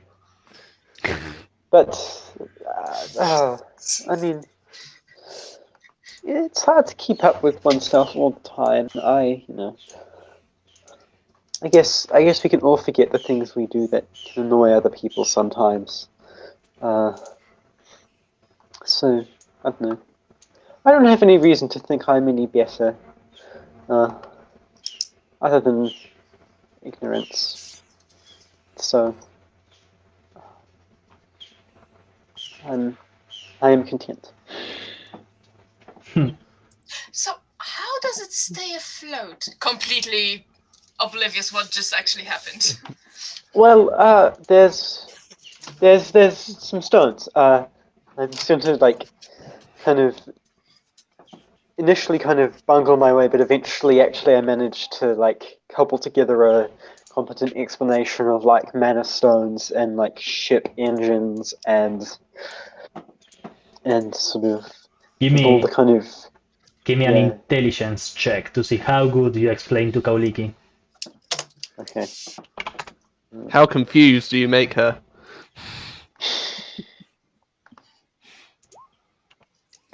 Not confused. 22. 22. It's a kind of a technical explanation about what he said, how the mana stone, how the air stones convert the mana and turn it into matter, plus the formulas, plus the weight that has to be carried, the aerodynamic design. I'm going to say that with the 22, you understand how it works mostly, not the technical part that the Fram is so good at explaining, but I'll probably go. Listen, ignore the draw, right? Simple thing. Imagine you're an ant, and the ship's a leaf. You okay? Basically, something magical goes on the leaf, and you travel. That's all you gotta know. You're an ant, and that's the leaf. A very big smile. And at this point, I would imagine Cottle and Eric would rock up and hear that explanation. And here's 2 more ants. Okay. Speak for yourself. When I hear stuff about air stone and mana stone or mana,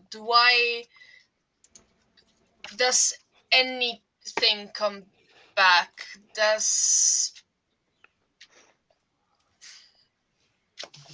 something happen? no, I don't think No? you would know anything. Okay. You haven't seen a mana stone or an air stone either, so I don't think like you grasp the concept, but you don't have a clear image to it.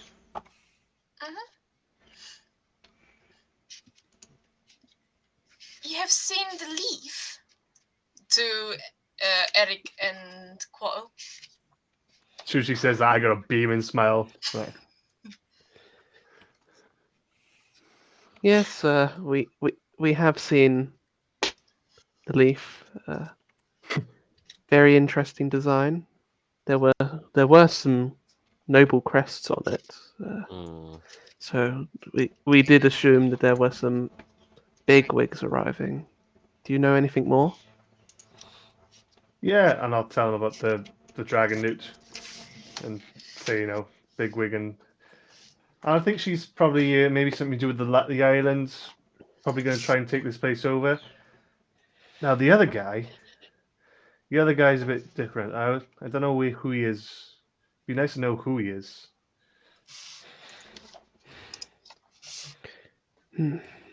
Maybe Kaine would know a little more, but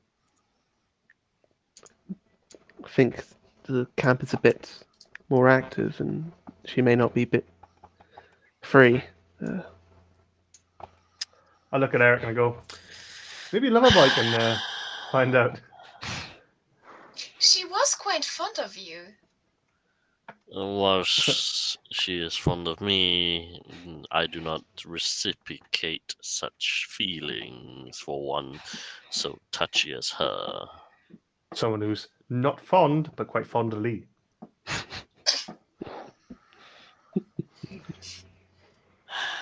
Again, we'll have to have this conversation about consent. Are we doing that? Yeah, we are doing that. What's consent? Consent is what you and I were doing yesterday. When I asked, could I inspect your halo? Could I, that is the idea of consent, is to ask someone if could they do something that is perhaps a little bit personal to you. What Miriam did, for example, that is not, you did not consent. She just began examining you without asking for permission. What the hell was the little raccoon girl doing? She got curious because, one, she had not seen Kauliki before, and began examining her, and we just found out that her wings, for the first time, she has begun to regain some use of it. And looking at Quaddle and Ephraim, oh yes, look, and they do that now. Very good. Congratulations.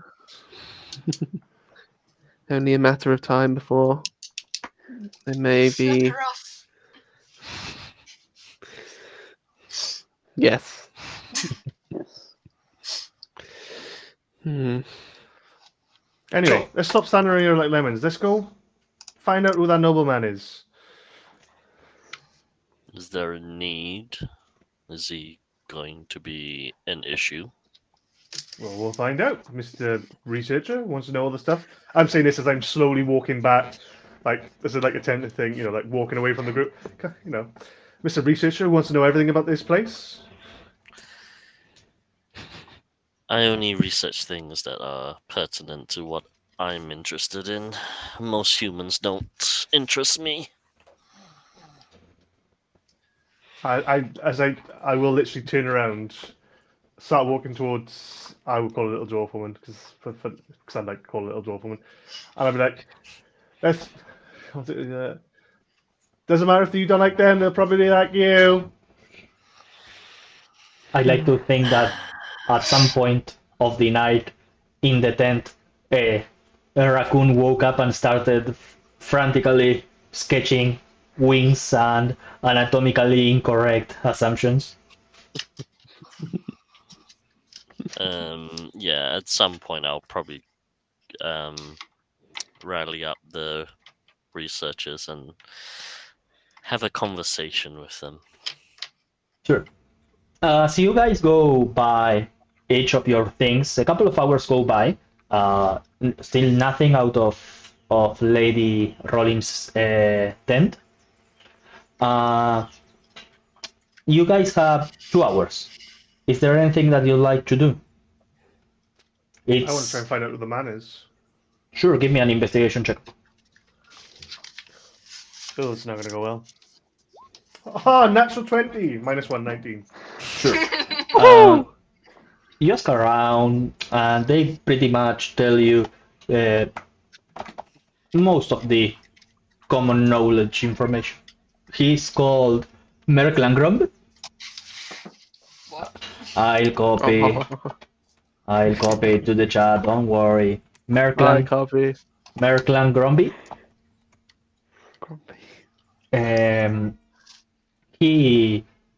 He's one of the founding members of the Sleepy Cow Guild 30 years ago.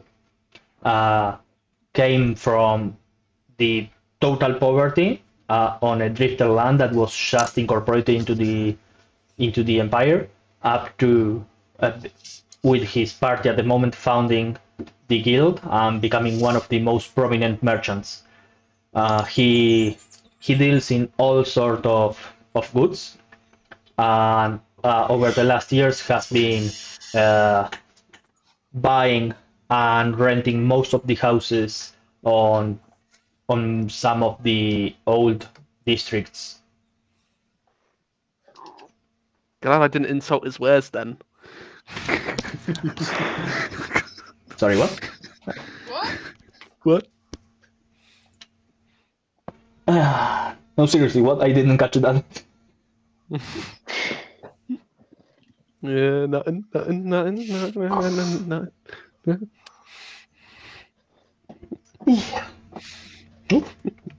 So Gaba goes poking the cat in the bag, and anything Ow. that you guys would like to do,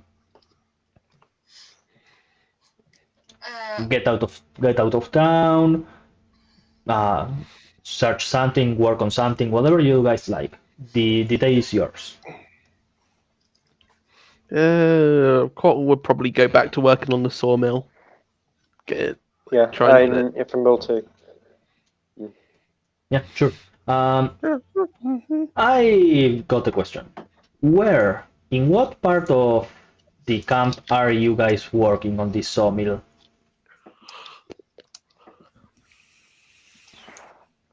Like, where are you positioning your construction zone?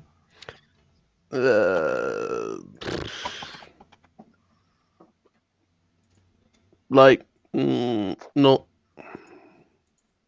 northeast, like that sort of area, away from everywhere, because it's obviously going to be a bit loud. So Okay, so outside the palisade.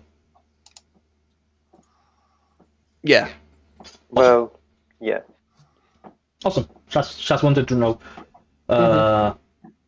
Okay. So after a couple of hours, out of the tent comes Lady Lady Stone, followed by Thuras and Thuras and Merklan, and you see Thrain is just orbiting around, trying to not draw attention to himself, and yeah, you see that they come out of the tent discussing in a loud voice. Thuras goes like I told ya so many times, you little bitch. We need to go out and reclaim this land, make it safe before we keep going. And Stone goes like, "Oh, look, lady, as I told ya, we need to make sure that this place is livable before we can continue searching forward. Your people already said this is a danger too, and you failed miserably. Now we need to make sure that my people here are safe before we continue exploring." The human just goes like, you see that he has a coin in his hand as he moves it in his fingers, kind of fidgeting with it, as these two are at each other's throat as they start going towards the communal kitchen.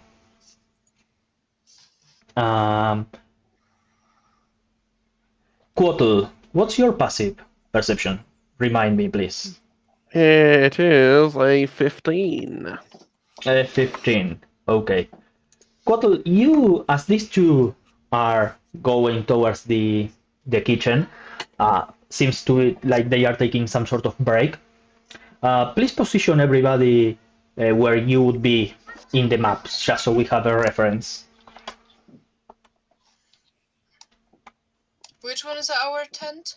The one on the bottom left would be Bottom this one. left. This one would be your tent, and the one that that Gaba is over would be Kindness. This would be Kindness tent. Where is Gaba? There's Gaba.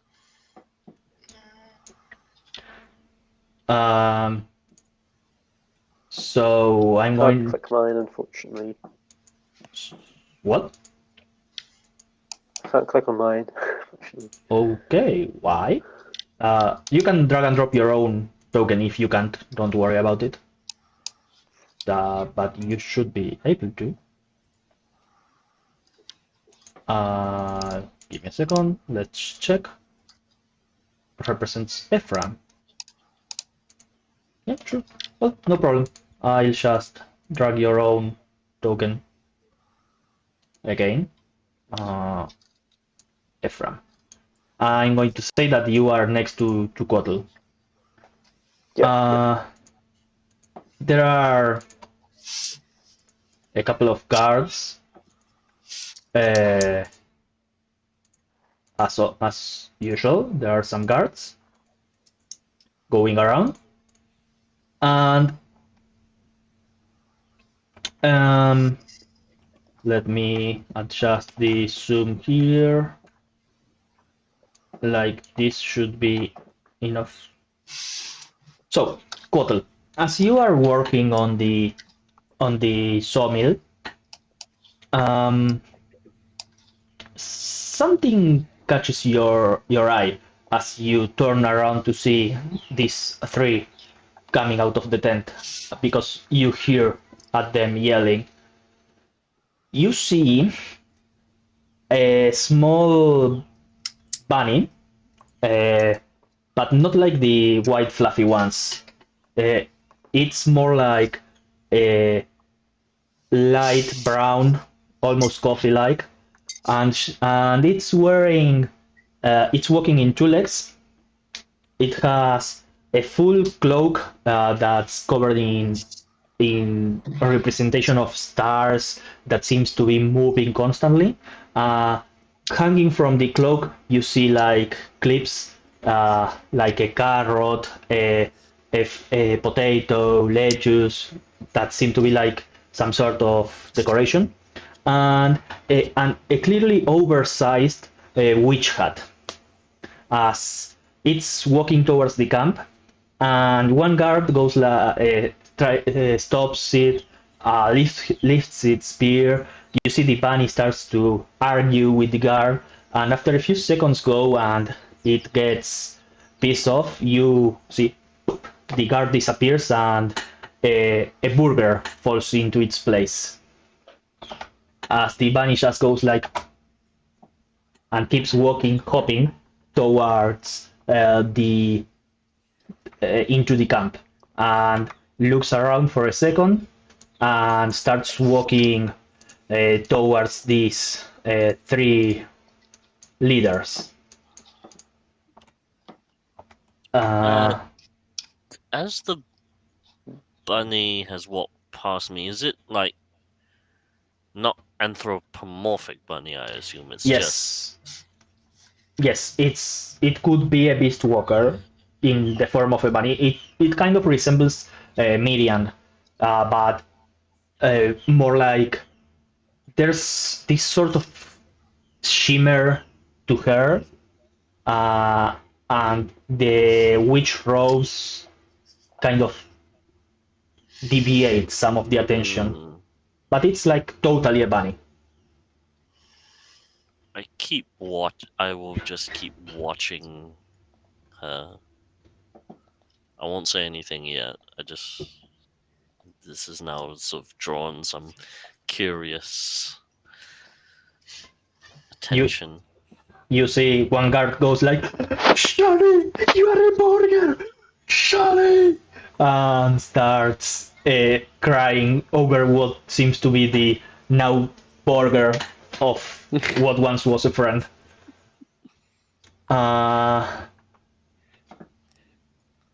Eric, with your passive perception, you can hear this. This bunny goes to these three angles. Excuse me. Yes. Hi. Over here. Look down. Yes. Well, sorry to interrupt so abruptly into your beautiful camp. We need to talk. Kind of urgent, or everyone here is probably going to die if we don't do something soon. So please come sit in the table. Hello. Yes, a pleasure. I know. I'm beautiful. And she wigs the hat that seems to leave like an echo as she moves. You see the merchant kind of laughs at her and goes like, "Who let the pet out?" And she goes like, "No, please. No need to be disrespectful. We don't have much time. Okay, somebody come get this child out of here now, please. I'm begging you. We don't have time. You need to get the bunny out of here. Don't fucking call me a bunny!" And she points at him, and he turns into a carrot. Okay, as I was saying, we don't have much time. You all are in danger. Please, let's have a civilized talk, please. And you see Rolling and Thuras go like, "Don't fuck with the bunny," and they sit in the table. Okay. Yeah. Do you guys? Cole would move closer and alert Ephraim as well, and yeah, just to move closer just in case something goes down. and Yeah, to move okay. into earshot as well. Can I do a perception check to see if I see any of this? Yeah, same. I am quite far away. Oh, at this moment, I think that everybody sees that she turned the merchant guy into a carrot, Okay. and I wonder what the stuff on her belt is. Oh God. she goes and grabs the carrot and goes like, "Now, please don't be alarmed. This is not permanent, but this is not permanent."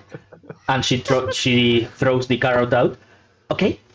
Hi, my name is Mirko. I'm the protector of this land. I'm passing by and I see that somebody from your group has upset the tides in this place. Everybody's quite upset and they plan to kill you in a couple of moments. I'm here to stop that from happening. And you see Rolling goes like, okay. So, top of the data, yeah. First of all, Miss Mirko, um, care to do a little bit more of an explanation? And Thuras puts her fist on the table and goes like, "Look, I don't like that dude. He's a bitch. He only cares about money. But a carrot, really? That's so original. Like, sure, why not lettuce? By the way, okay. Please, let's keep civil. I don't like being reminded that I'm a rabbit and that I should like carrots, please. That's a hurtful stereotype for my species. As I was saying, we don't have much time. You guys are probably going to be attacked by some resented folks. And, oh no.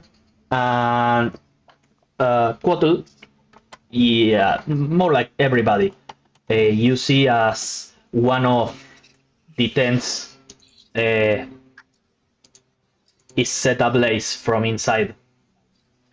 And another one. And another one. Like at the same moment, 3 different places just into fire. And Kauliki, you are the first one to act. We are in initiative. Mhm. Yeah, Mhm. notice that. Mhm. Mm-hmm.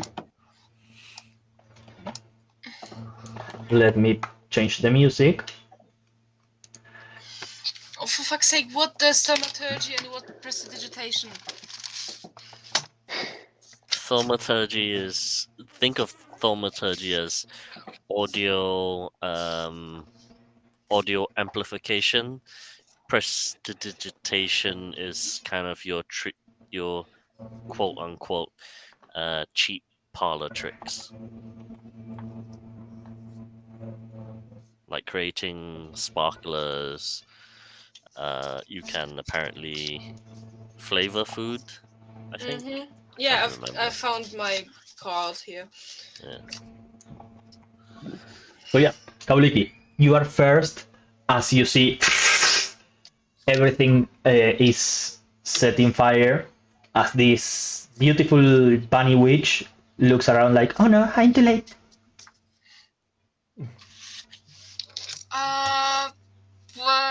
God. Do I see any water near me? No. There's a river a couple of kilometers away, and you know the barrels have some sort of liquid in it. Is that a no, for fuck's sake. Is that a barrel? Yes, that's a barrel. Also, this here is a barrel. This is a barrel. This is a barrel. Okay.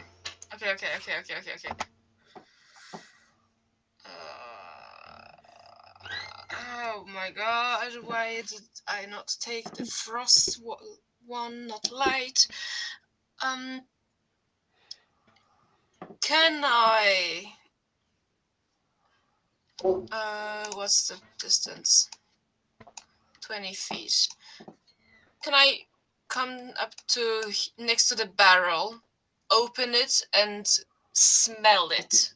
Okay. That one is water. Water? Yes. Okay. Can I...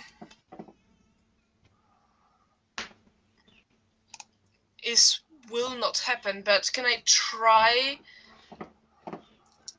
to put that fire out with it? Sure.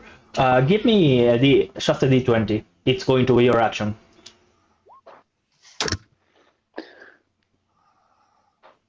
4. 4. You start. It's heavy. You are not a very strong person, so you try to start throwing the water out. It's doing something, but it's not enough. Not much. Now, Kauliki, out of there, out of the tent that you just threw water into, this small furry like a squirrel that has a tail spiraling in flames comes and starts spinning as it charges toward you as its ready action, and the Kamaitachi is going to attack you.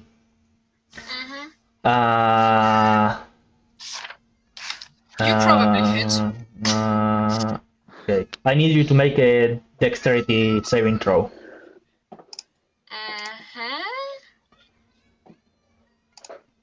Oh.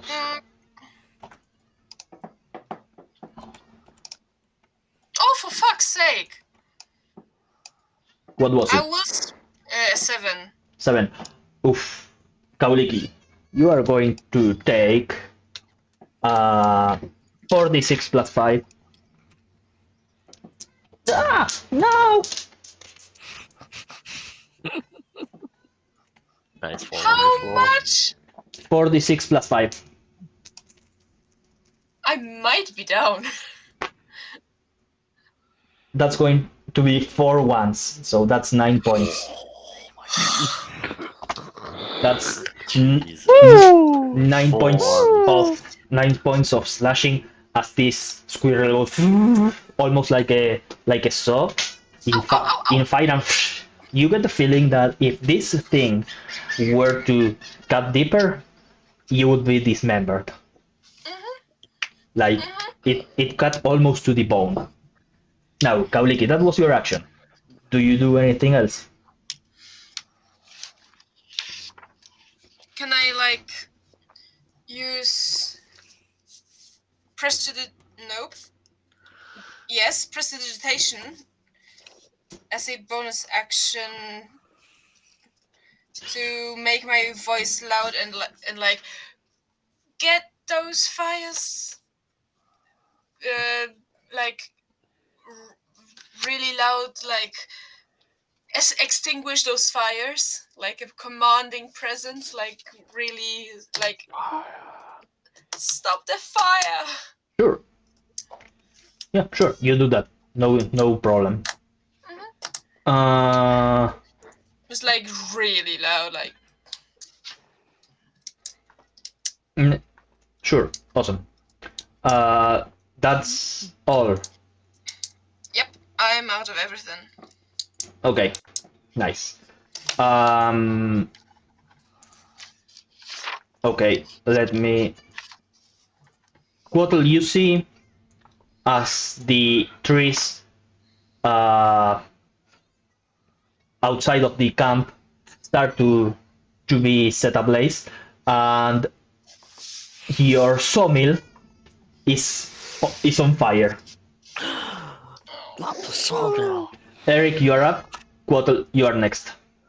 Okay, looking around as the fire and this squirrel-looking creature has popped out, I turn to the witch and I say, "Who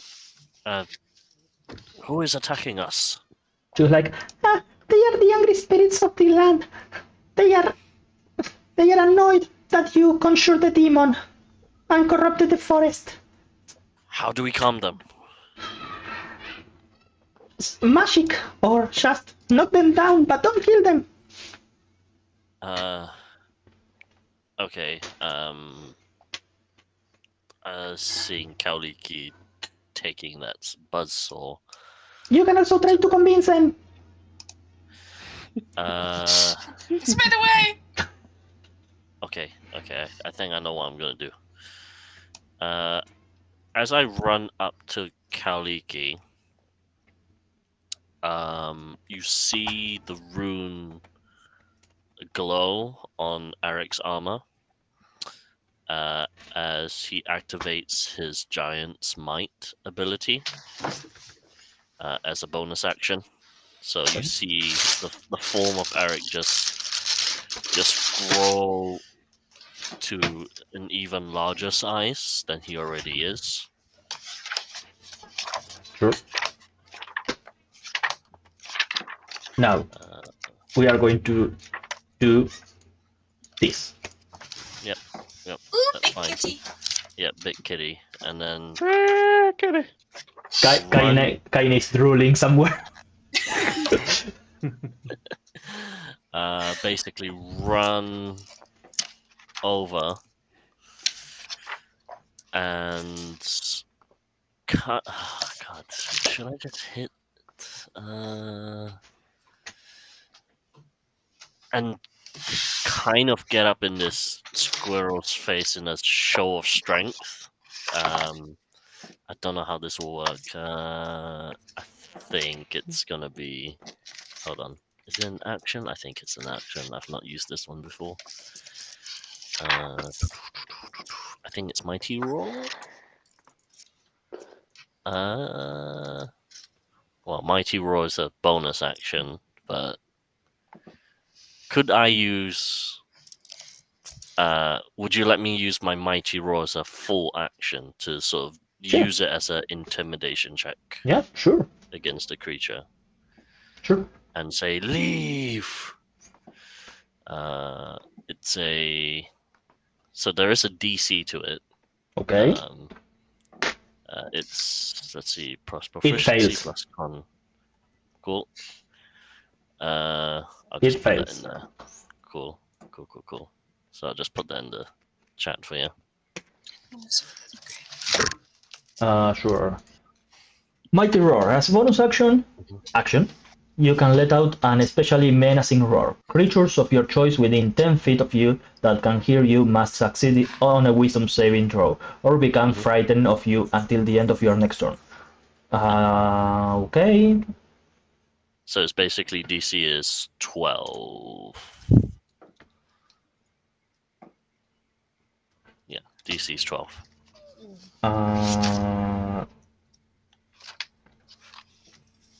Okay, sure. Okay, this was wisdom, right? Yep, it fails. It totally fails. Yeah, basically in this sort of almighty lion roar, I say, leave this place. Awesome. So it's afraid of you. Kind of faints. Now, here's one of the stuff that I change for fear. I call it fight or flight.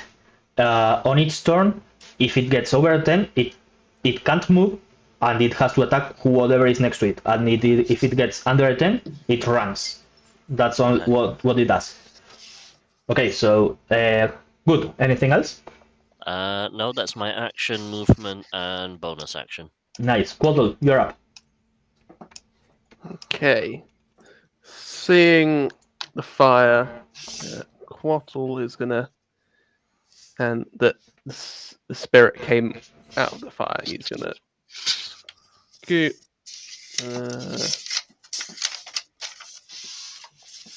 scoot a bit closer, and he's gonna. Can he see the sawmill from where he is? Over Yeah. the palisade. Yeah. Yeah, it's 20 feet out of the map. Yeah, so 20 feet out of the map. Okay. Easily. So he is going to twin spell a ray of frost into each fire to try and put them out. Sure. Go ahead. Roll. Okay, so for the tent next to him, that will be a 25 to hit, Oh yeah. and for the sawmill, a 12. Yeah, I'm going to say that hits something big, static. Mm-hmm. Yeah, and targeting the flames to see if he can put them out with the cold and the ice. Yeah, sure. I'm going to say that if you roll over 6 damage, you completely put out the fire. Mhm. Because it's just starting. Okay, so for the tent, that is max damage, so an 8. So that's gone out.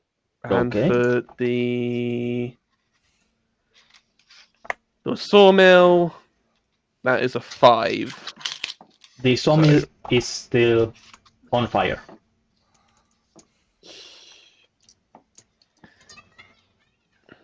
I'm using this small flame there to symbolize it. Awesome. Are you going to move? I'll stay where I am for now. Yeah. Awesome. Now, Gaba gets ready as Mirko, the bunny wizard, witch, is going to go like, no, please, don't fight. We need to solve this peacefully. I know that I didn't want to summon the demon. Please, calm the fuck down. As she gets angry, and she's going to use. I know that it happened. Okay, she's going to pull out of her cloak. Her hand seems to go into somewhere and comes out with a full pepper, a bell pepper, and she throws it towards the Kamaitachi there. She's casting Charm Monster. And she's offering him food. The monster rolls a 1, so he's charmed. So he's not only Who's also frightened. He's also charmed. Okay, he's charmed, and I'm going to use frighten. That one as frighten. Okay, so let me just read once again. Charm monster 5e. Charm monster. Wisdom saving throw. It has advantage because you guys are fighting it, and that's going to be a 15, but it's still not enough. This is safe, God. Yep, still not enough. Yep. Charm monster. And that Kamaitachi now is friendly towards Mirko, and you see, she pulled another pepper and starts chewing on it. And eats it at the same time. And was like, see? We need to be friends. Well, Mercan is a carrot. The guards. All of the guards are going to run and try to put out the fire. Mm-hmm. Okay. Good idea. It fails. This one puts half of it. Not enough. And this one fails. Gaba, you're up. I asked you 2 questions in chat. I didn't want to ask them out loud. Are they both yes? Oh. Yes and no. Okay. David? I will run up. I'll run up to this tent. And I will use what I said I'll use. How do you do it? How does it look? Is David still here? I would. Oh yeah, David's gone.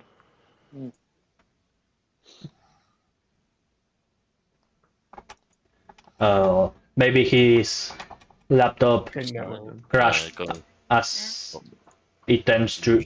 Yeah. Well, and it sucks because I kind of need something from him right now. So yeah, you were saying, Calum. So I'll probably run past, and I will probably go onto the tent as well as over the flames and cast. I'll use that. I'll use that. Don't say the as name. two- Just tell me Yeah, how it of looks. Basically, yeah, it goes like that, and like a breeze comes out, almost like a cold frost. Sure. So, out of all of those scars that you are covered in, they kind of light up, and a breeze, a cold, hellish breeze, comes out of you for a brief second as it and gets sucked back into you, and you put the fire out completely.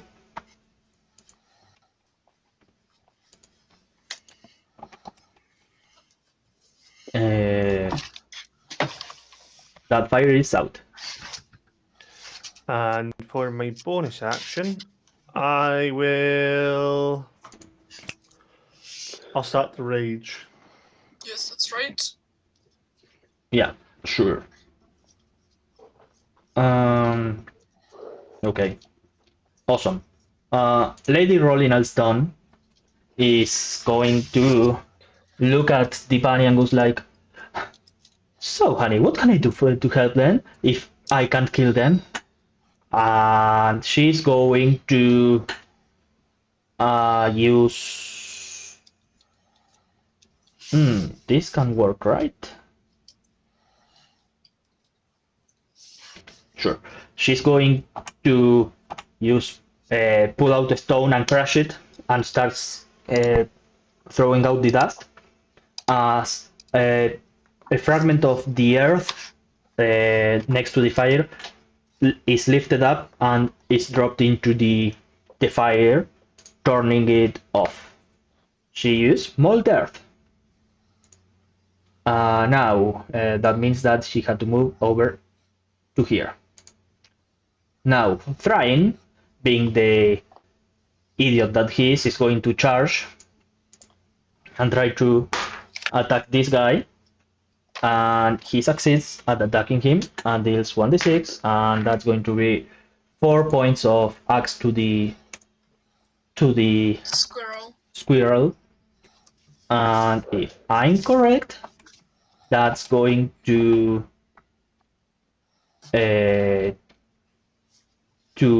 lift up the charm monster. Yep.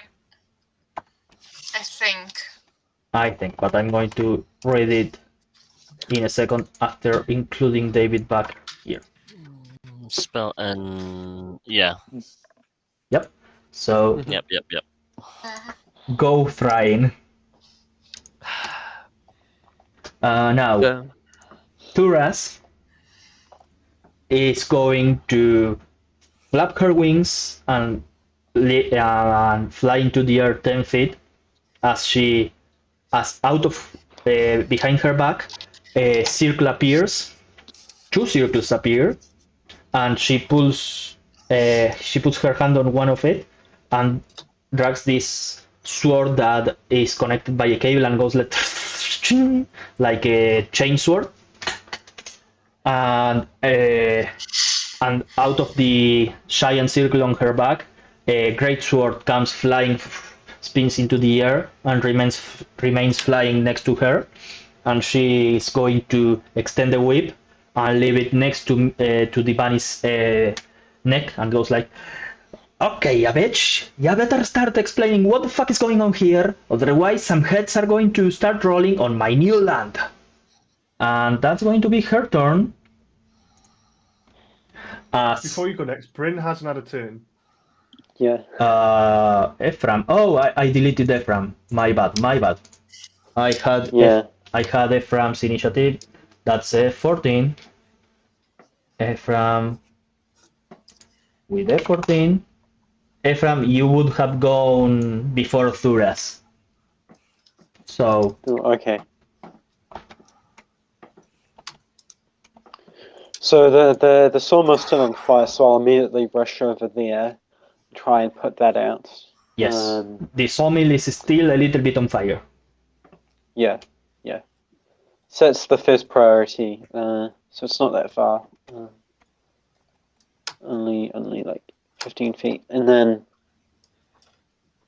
What do I have to do to put it out? This is just like stamping on like things and like putting like stamping on bits of flame and like covering things and that sort of stuff.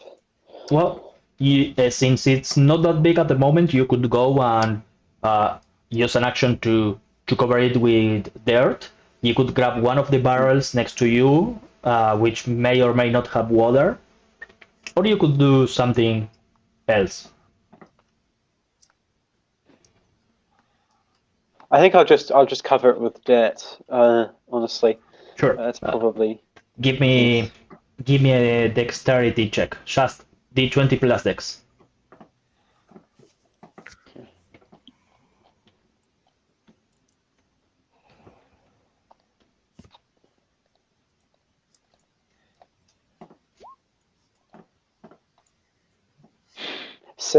Six.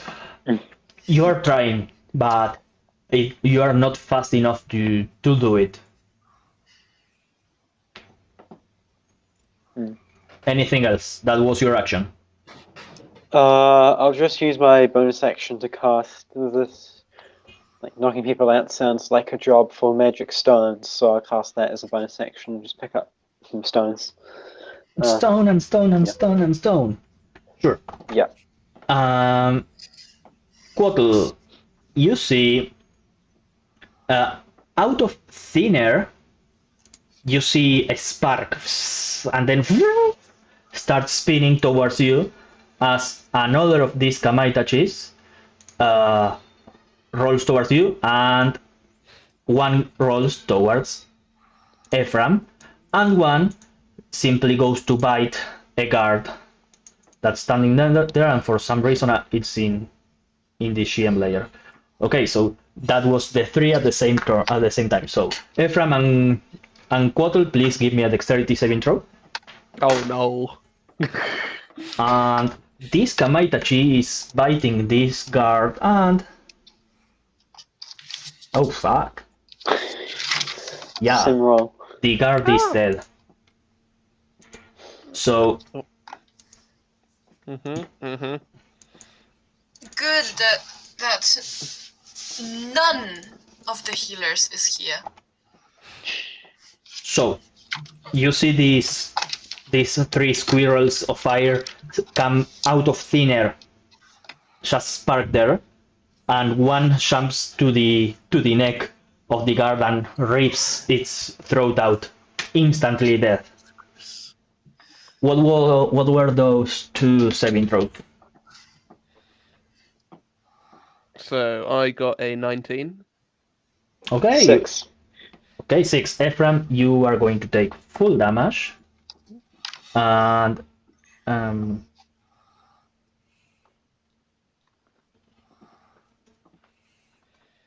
oh, I forgot to read that. The Kamaitachi moves up to its flying speed in a straight line and can move through the space of other creatures.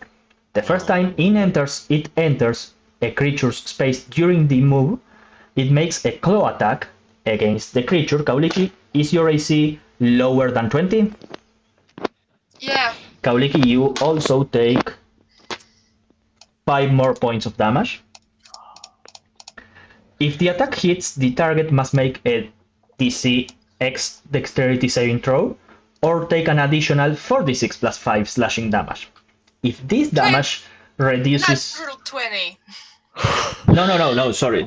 You already took the dexterity. I forgot about the attack. Okay. If this damage reduces the target to 0 HP, it is dismembered. As I told you. So, Quotl, you are okay, but you are still going to take the claw attack. The claw attack, that's a 16 to hit. Miss. Miss. Oh. Natural armor, baby. Oh. Ephraim, is your AC lower than 14? Yes. No, it's higher. It's higher. Higher. Okay, then you are just going to take the 46 plus 5. Stop that. Ooh. That's going to be 10, 13, 18 points of slashing damage. That's bad. It's That's bad. ow. It's bad. That's mega. Ow. And no healer in sight. Okay. Uh-huh. Oh, I can't believe it. The 4 Kamaitachis are one after each other. Mm-hmm. Okay. This one has to make a save to see if it fights or if it flies. That's a 10. That means that GTFO. it gets the fuck out. Now, let me keep reading this. Avoidance. If the Kamaitachi is subjected to an effect that allows it to... No, not that one. Flyby.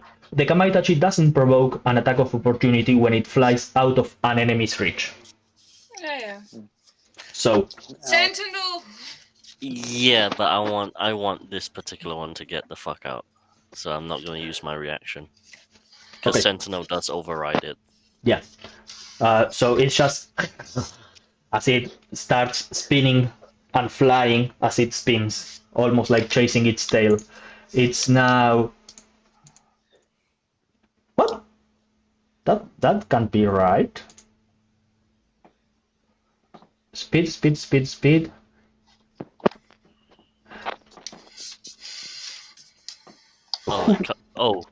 Sorry, FYI. The fright condition is till the end of my next turn, so... Awesome. Awesome. It flies 160 feet in the air. Pardon? Jesus Yeah. Christ. It flies 80 feet.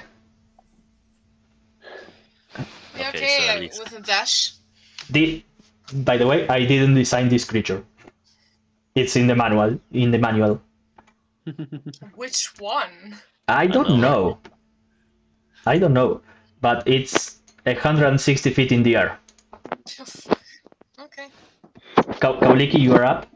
Eric, get ready. Mhm. Kaoliki casts Mage Armor on herself. My AC goes up to 16. Awesome. Hello, and there it is. That's the AC. FYI.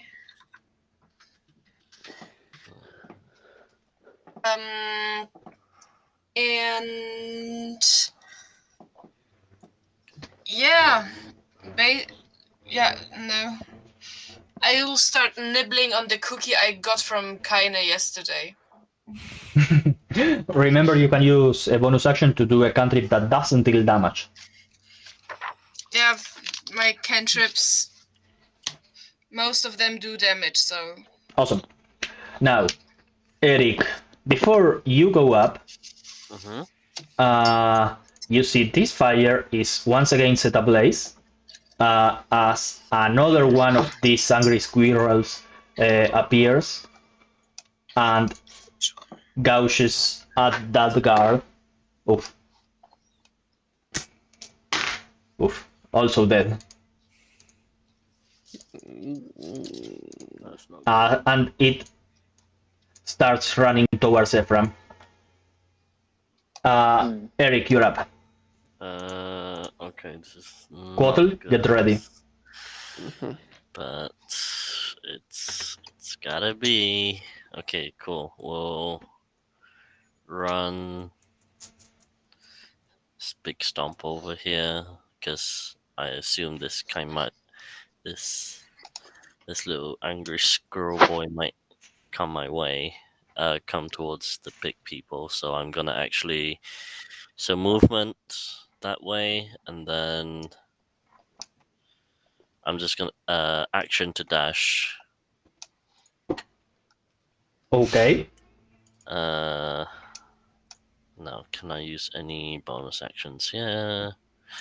No bonus action. That's a reaction. Sweet. And I will end my turn. Okay, sure. Quattro, you're up. Sure. I am going to bonus action Storm Walk. So summon Gust of Air around, and I am allowed to fly up to 10 feet without provoking opportunity attacks. So, so next to Gabba. Okay. Fuck that noise. And after that, I am going to first level magic missile, the one that I was next to. Okay, go for it. So 3 rolls of damage. So first one is a 3. Second one is a 3. And the third one is a 3. So 9 total force damage. Plus plus 1 for each dice, is it? Yeah, Yeah, +1. So yeah, that's included. that's included. Okay. So against which one? The one I was next to, so this one. Okay, sure. Awesome. And that Anything is else? me. Now, Yep, we're done. give me a second because I need to read. The bunny is going to.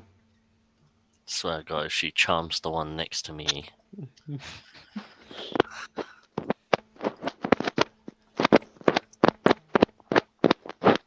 Okay, sure.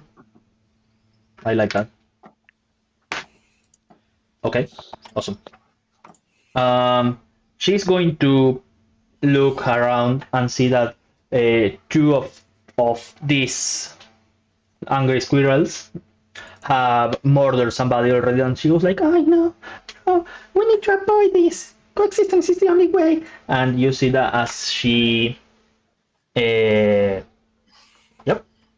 she pulls out what could be described as the wrap of some sort of fast food and crumbles it, as the Kamaitachi next to you, Eric, goes like pop, and goes out of existence, leaving just an order of potato fries. They're in the ground. For God's sake. So this one is not here anymore, Mhm. and this girl is keeping concentration.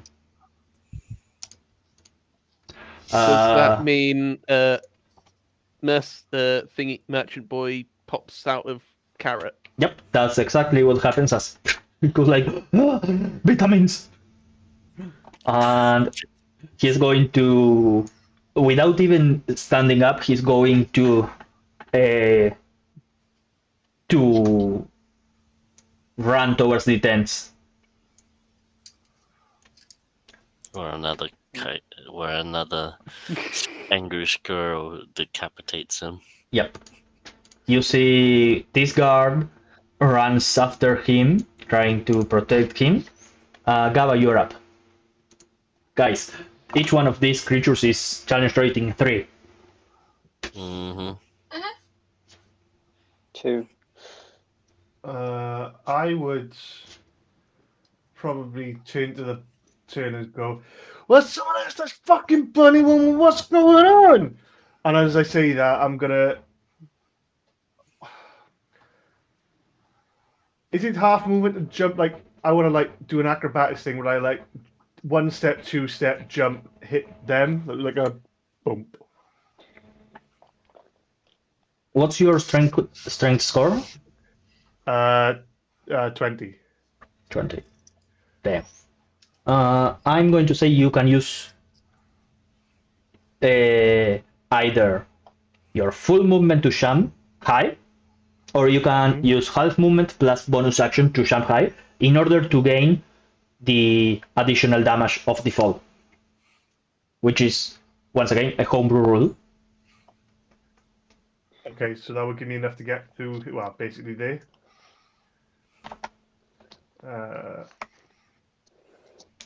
Actually, I'll go here. One of them. This one, probably. So, like, a bonus to, like, go over these barrels into there. Yeah, sure. Yeah. Okay, so I'll do that. Literally, as I slam down, I will use Reckless Attack and two-handed Vicious Warhammer to the little squirrel. Your Vicious Warhammer... Oh, awesome. Yeah, sure. Roll for it. 20. Yeah, that hits. Yeah. Thank fucking God. Should I? 10. At 10. Oh, does it? Do I get with Reckless Attack a advantage on? Yeah, you get advantage on attacks, and everything gets On roll attacks. advantage against you. 12. 12 points of damage. Awesome. You just go and smack the squirrel in the middle. As you hit it, your hammer goes through it as if you had completely killed it, but you see that it reforms almost as if it were made of fire itself. As soon as I see that, I will literally scream, "What the fuck is going on?" Sure. Rolling is going to go and say, I'm sorry, Miss Bunny, but it looks like some of my men are dead, so sorry to come to this. And she's going to roll. Let me read. Yeah. Ooh. Okay, nice. So, what's her bonus? Spell attack bonus. D&D Beyond, help me. D&D Beyond, spell attack bonus is charisma plus 4. Okay. 20. 15 and 19. And she's going to, out of the same crumble dust that she used to put out the fire, it's going to start spinning around and getting super hit until it's bright red, and 3 rays of fire go against each one of these angry squirrels. Now, the squirrels aren't resistant. They're Right? immune. No, they aren't. And it's going to be 2d6 for each one of those. So that's going to be 8 for one, 10 for another, and 8 for another.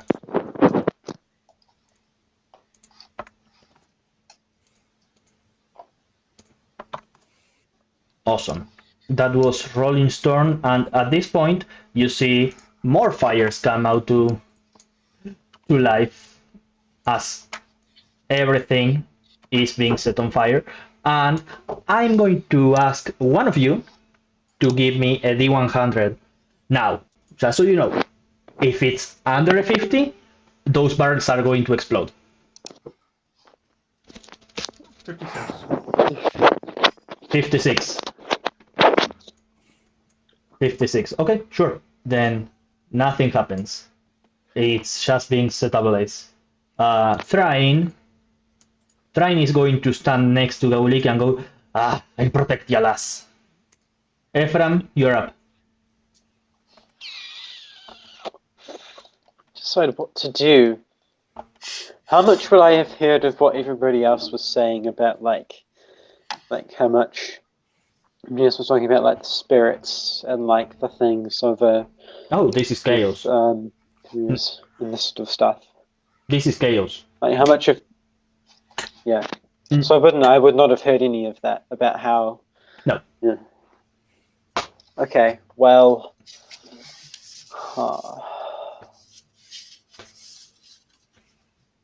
From as they're right on me, everything I have is like ranged stuff. Well, you've got Gaba next to you. Two angry fire squirrels. Yes.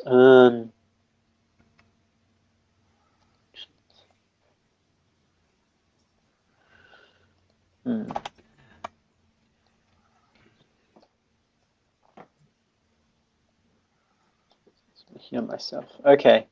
I will shoot. I shoot. With Sure. disadvantage. Yeah, disadvantage because it's next to you. Yes, it's Yeah, right. that's the problem. That's the problem with everything, though.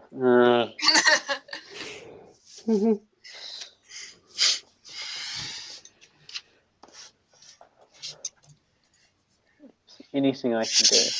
I could literally just stab it. Yeah, sure. Blah, blah, blah. Range spell attack. Yeah, no, that's. Now I that think everything else I have is ranged. sure, So- go for it. Try to stab it. I just remember a Kamaitachi is not a squirrel; it's more like a weasel.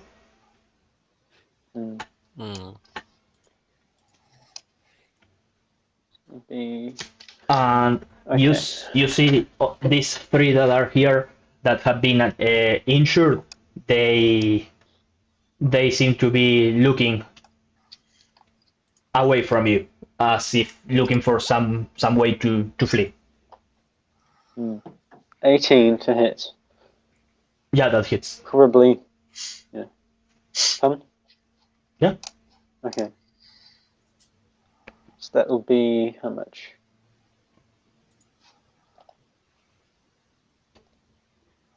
Uh,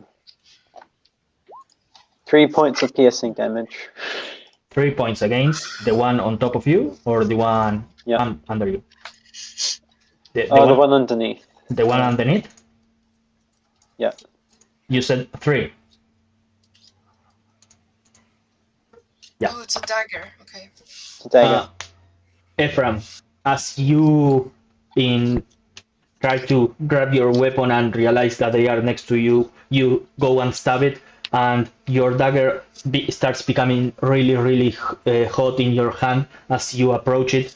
And as soon as you scratch it, you start to see fire starts to leak out of its body, and it goes like it starts spinning on itself, and it's no longer there. Okay, and then I will cast Healing Word as a bonus action. It's just a D4 plus blah, blah, blah, blah, blah. So that will give 7 points of hit point back. Okay. For you? And that would be it. 7 points for yourself? Yep. Awesome. Now, Thuras is going to, as a bonus action, she's going to point towards that Kamaitachi, and this great sword is going to go flying towards it, and it's going to impact right over its body as it deals 9 points of slashing / crushing. And it's enough to kill it. This as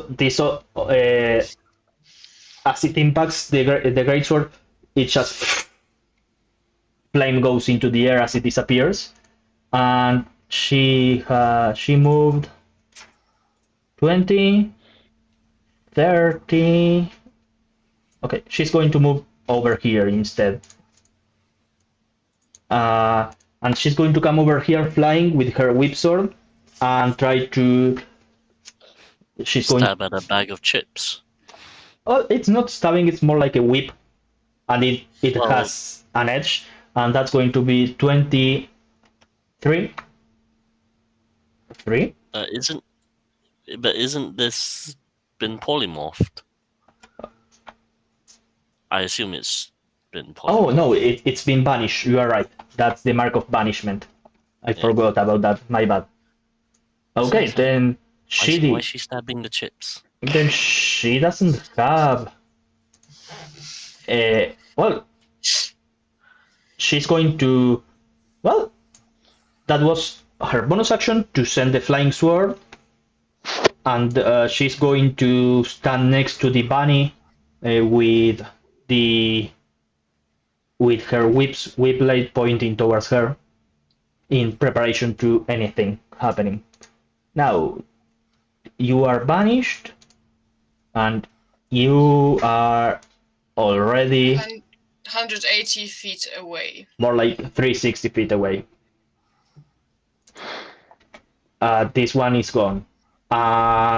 And we need to see the fire.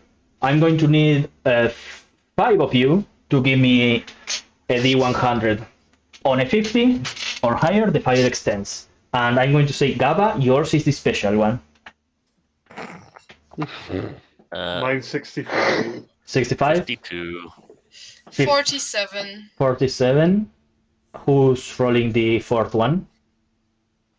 Bryn. Me. 71. Okay. David?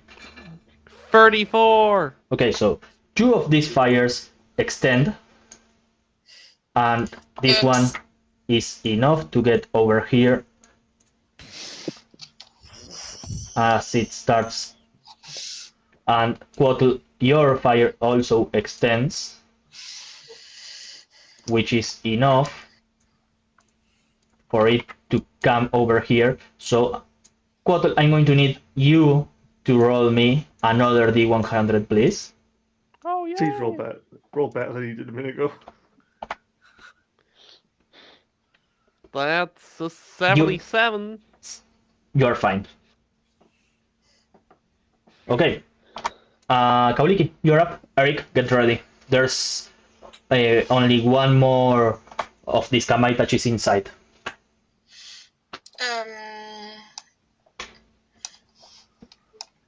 For fuck's sake. Boop, boop. Boop. I will, for fuck's sake, step up to here. Am I in 60? Nope. One more. One more. Now, may I ray of light it? Yeah, sure. I would like to ray of light it. How does that work? It's a spell attack. Okay. What's my spell attack? 7. 12 plus 7. 12 plus 7. That's enough. 19. That's enough. It hits. Okay. As you've seen before, a white bright light emanates from Kauliki, like from behind her, like from the maybe the Wings? wings, from the wings, maybe just like emanates from her in a straight line towards the bad guy, and takes a d8 8 points of damage. 10 points of damage because it's a spell. Yeah, sure. They are not bad. And do we say that the speed is reduced or it's blinded? Up to you. I would like it to be blinded Sure. because it makes more sense than being just speed reduced. Sure. Blinded. Anything else? Again, Thaumaturgy, get those fires out! Awesome. Now this Kamaitachi is going to He's run raging. away. It's going to run away. Eric, you are up. There doesn't seem to be any other threat in range. Cool. Right. So, barrel's on fire. I see there's a barrel here. Yes. May I quickly open it to see if it's full of water? Yes, sure, go for it. It's 5 feet. Is it full of water? Give me a d20. Just d20. Okay, d20. That's a 5. That's a no. It's oil. Yeah. Good thing I Hey. checked. At least you are checking. Good thing I checked. Right, so that's 5 feet left. So I'll go here with big cat paws. Start trying to throw dirt onto the fire here. Sure. That's going to be your action. Give me a d20 plus dexterity. Oh, dexterity's like 0. Well, you can use your strength because you Yeah, are 'cause I'm so big. big. You're so big that you just eat everything. Pretty much.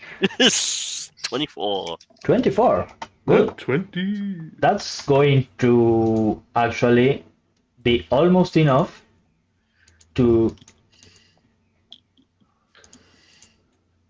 Yeah, basically yeeting all the dirt onto it. And making it a cone, you manage to do all of that. Yes. Quotl, you're up.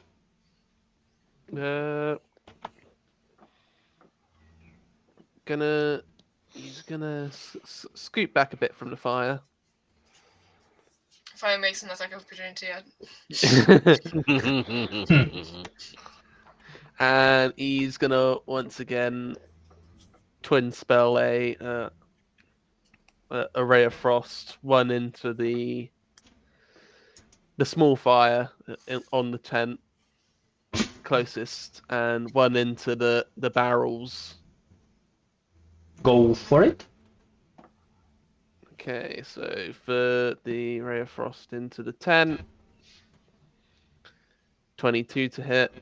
Yep. And the damage for that one is an 8 Against the barrels or the tent? into the tent for the damage. An 8. Okay, that fire is almost completely controlled. It was quite big. And for the barrels? And for the barrels next to, so barrels. That's an 8. Oh, no, that's not going to hit. Yeah. It's quite hard to do 2 Iron Mans at the same time. Okay, there. And Awesome. that is me.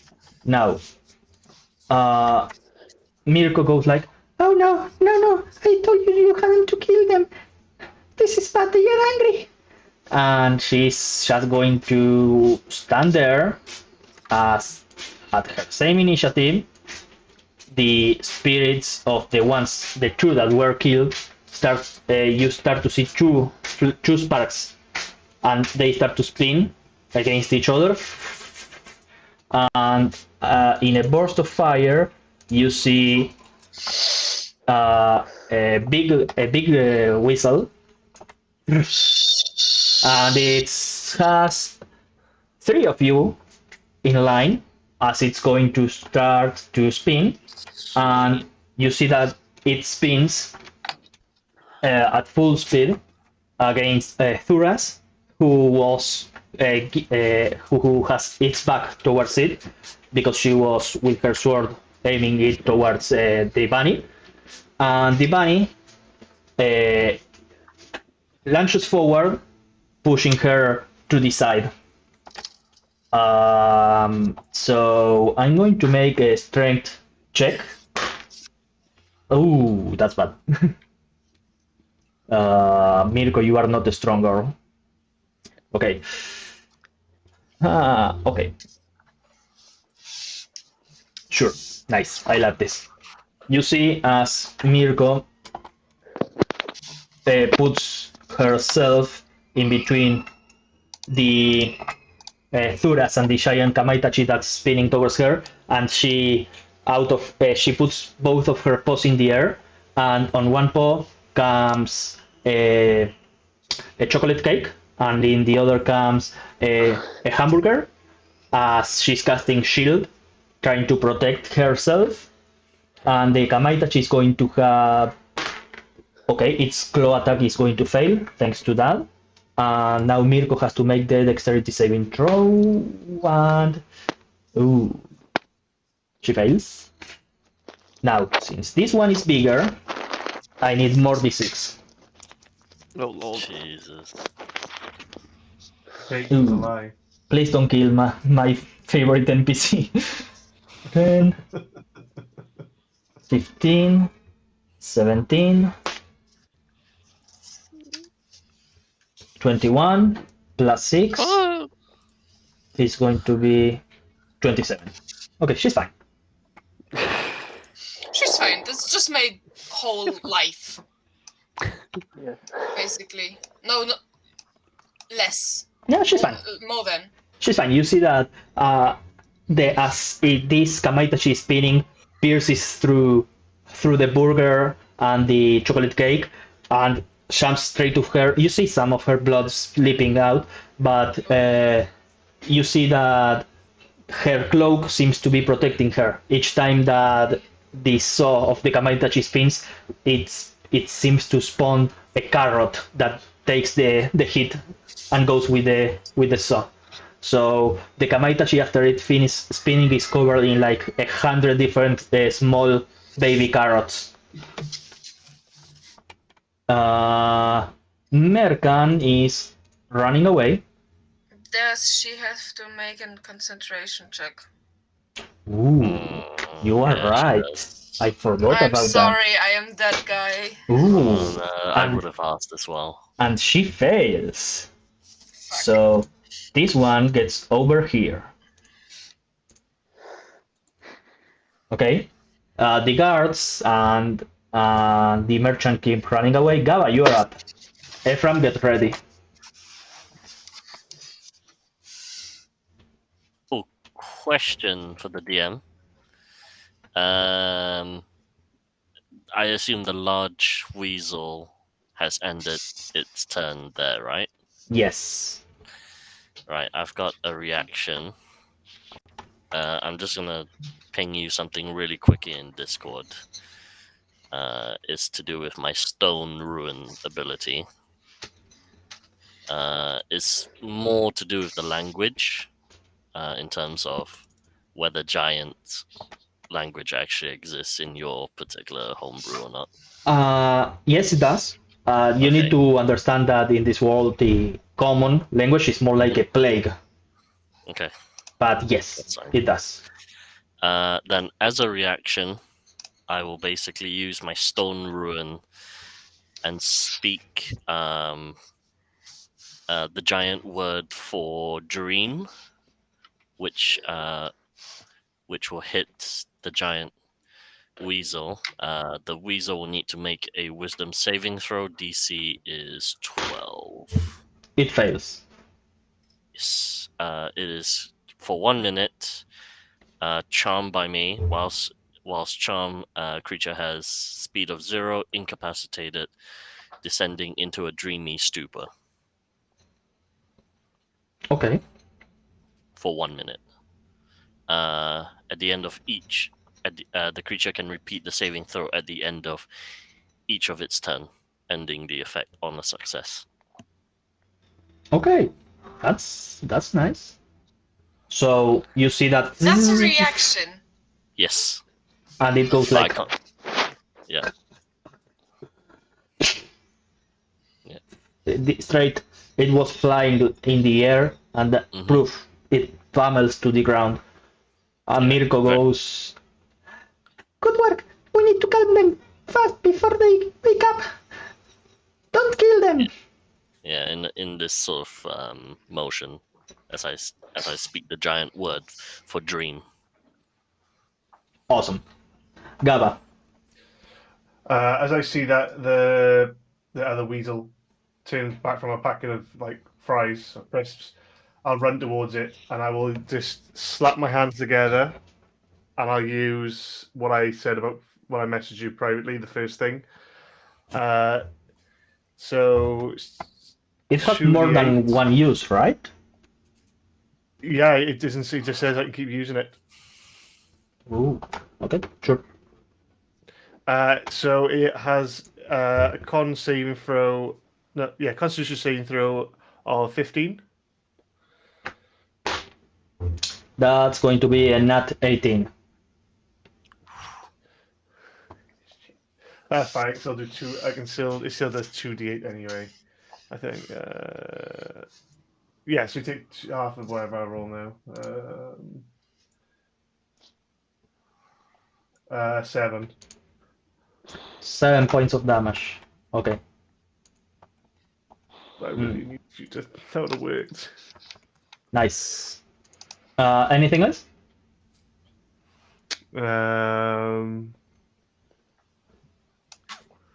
Can I actually do anything else? Hunt a smug. Probably not high level enough for that. I'm probably yeah. Just before I finish, I'm gonna be like, I'll just shout to the. I'll be like, "Bunny woman, where are these weasels coming from?" They are angry. They just came to attack you for the demon. Don't kill them.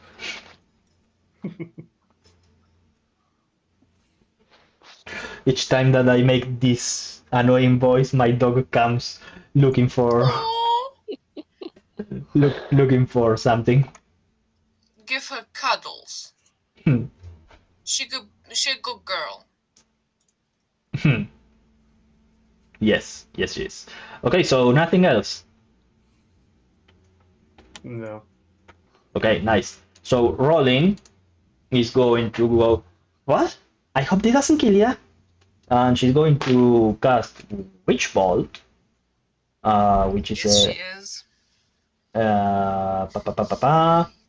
Okay, yeah, sure. So, Holy shit, that's quite OP.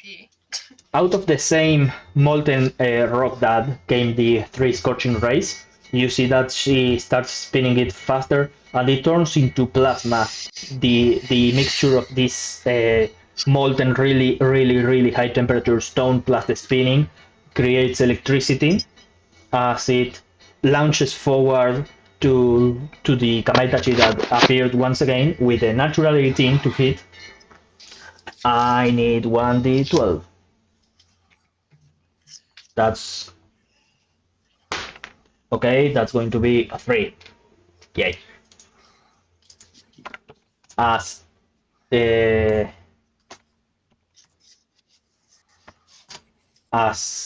the plasma covers the neck around this whistle as some sort of leash.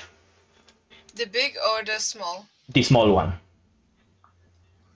Trying, how smart are you? Not very. Not very. Train is going to go for my brothers as he charges with his axe. Sure. I mean, the damage won't wake it up from its stupor. So it's Seriously? okay. Yeah. Damn. Yeah, it's only once per short or long rest, but it's a reaction. Still. That's going to be trying It's not. incapacitated, right? It's on the ground and it's automatic crit? Trying has advantage. Not well, that's up to the DM to Yeah. decide, I guess. Against incapacitated, melee is Crit. insta Not crit. necessarily. I No, think give me one it's second. advantage, and if it hits, it's a crit. Hesitated. I feel like that's not a thing, but let me check. Let me just check. Might be a different condition. There's definitely no condition that has critting in it. Incapacitated creature cannot take action or reactions. There is no. Right. Yeah. It's only for I think if you are Paralyzed. I think. paralyzed. I have restrained. a word with my DM. Not Oh me. my god! No. And if the creature is prone, Yep. which again that is up to the DM to Which decide it is. if it is prone. Oh. Yep, it has advantage, just as I said. So, rolling with advantage because he's really trying, and he still fails. Ephraim, you are up. Bless this man. Okay. I'm just gonna no, and just move away. Well, I'll throw a stone at the at the budgie all the way down, Don't kill. and sort of Yeah, sure. way down here. Go for it. It's just bludgeoning, so I could probably knock it out. So that will be attack roll. Okay. Roll.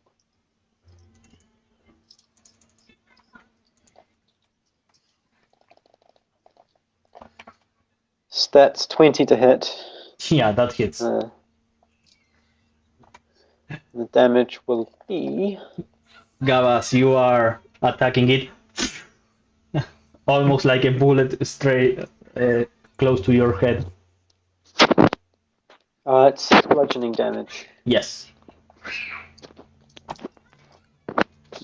How And much? then I'll move up and I'll attempt to kind of go and kind of try and I guess kind of use my movement to kind of kick up the dirt on top of the fire that's up on the sawmill up here. And try and put that fire out. Sure. Give me. Well, wait. You already used your action to throw the stone, right? Well, it's like kind of you're like running back and forth in the dirt, trying to kick it up with your feet. You're trying to use.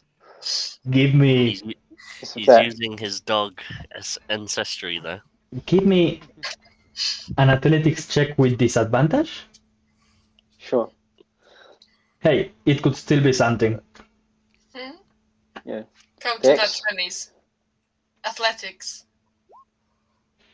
Oof. 8. 8. Well, you are doing something. It's helping, but it's not enough on its own. Good try, though. Now, Thuras, having a really heartwarming moment where the bunny that she was pointing her sword at defended her, is going to, with a flick of her finger, command the greatsword to attack the incapacitated Kamaitachi. Now, the flying sword is flying in the air and pummeling to the ground, and this one is prone. Is it a range attack or melee? It's melee. Then it's with advantage. Yeah, that's always the simplest way to figure it out. Okay, that's a hit. That's going to be 6 points of damage from the greatsword as Thuras tries to, with her whip blade called Gale Force. She's going. That's a 15, enough to hit. She's going to deal another 8 points of damage. So that's going to be 7 plus 8. That's going to be 15 points of damage against this big guy. Nice. Now, you said that I can try On its turn, you can attempt to make the wisdom saving throw. Nice. It's not its turn yet. How hurt are you?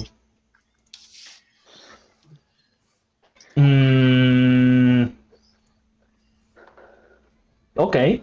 This one is going to use its action to come, and if I get a 10 or higher, it can merge with the big one. Oh, that's not good. That's a 14. That's not good for you. Hey, it's flanked. These guys are not here, by the way. For fuck's sake. Okay, that's not good for you. Is it still? Yeah. Sleeping. Yeah. Okay, It just I mean- comes and merges with it. Okay. Kauliki, you are up. Eric, get ready. Quotl, you are next. Mm-hmm. It's the start of the order, so do we do like fires and stuff? Am I right? Yeah, the guards should be like dealing with the fire while we're dealing with this big crazy weasel. The guards are running, scared out of the big whistle. Fine. Also, at this point, I want Quotl and Ephraim to give me a D100 to see how much of your thing has burned down.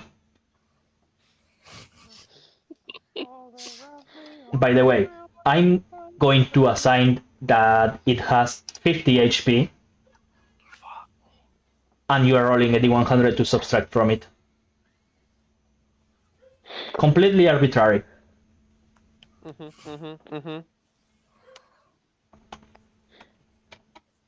So, Don't mind me, I'm just putting myself here. 41. 41. Okay, your sawmill is still standing, but it's almost being completely burnt over. Kauliki. I will stand there where I am right now. Okay.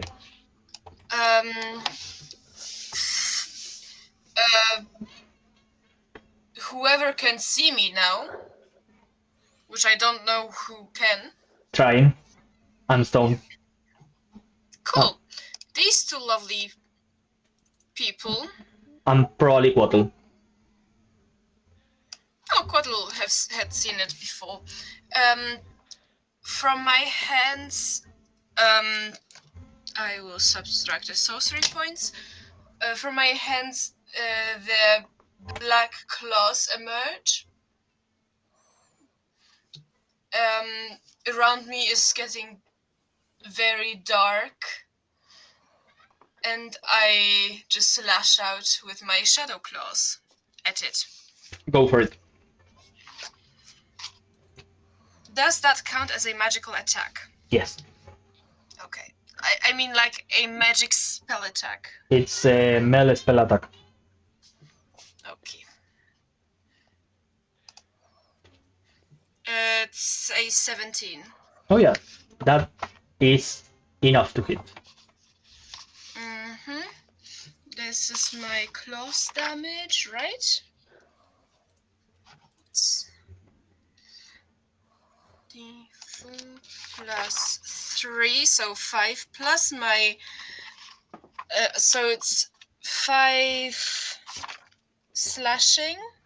Okay. Plus... Beep, beep, beep, boop. You make me a con save. That's going to be a 10. So on the next turn, it's blinded, and it gets... Where is the... my spellcasting modifier is a necrotic damage, so plus 5 necrotic. Okay. So, yeah. 5 slashing, 5 necrotic, and it's blinded. Okay. Blinded. Do the shadow claws give darkness the spell out? No. Okay. So, but for flavor, around me it's getting darker. Yeah, sure. Like the light and the radiance by the flames on the tail of this whistle are being kind of sucked into Kauliki's claws. Eric, you're up. Right. Big old kitty who hasn't actually hit anyone. The fighter, this is hilarious. Will come The bounding source- over. The sorcerer did melee. I know, right? Come bounding up and will swing the glaive at this Wait, weasel. I forgot something. Go on. Before you took your movement, I forgot to roll for the barrels on fire. Go on. Bryn, give me a D100. Blaming you if it 30. explodes. 36. 36. That's a kaboom, I think. That's a kaboom. And there are 1, 2, 3, 4, 5 barrels. That's Oh, going to fuck be me. 5d6. Oh boy. Remember, I'm a bit further away. I'm up near the other fire. Well, now the explosion range of a barrel full of oil, It's probably big. I'm going to say it's It's going really to be At least 10 feet, right? 10 feet range, Yeah.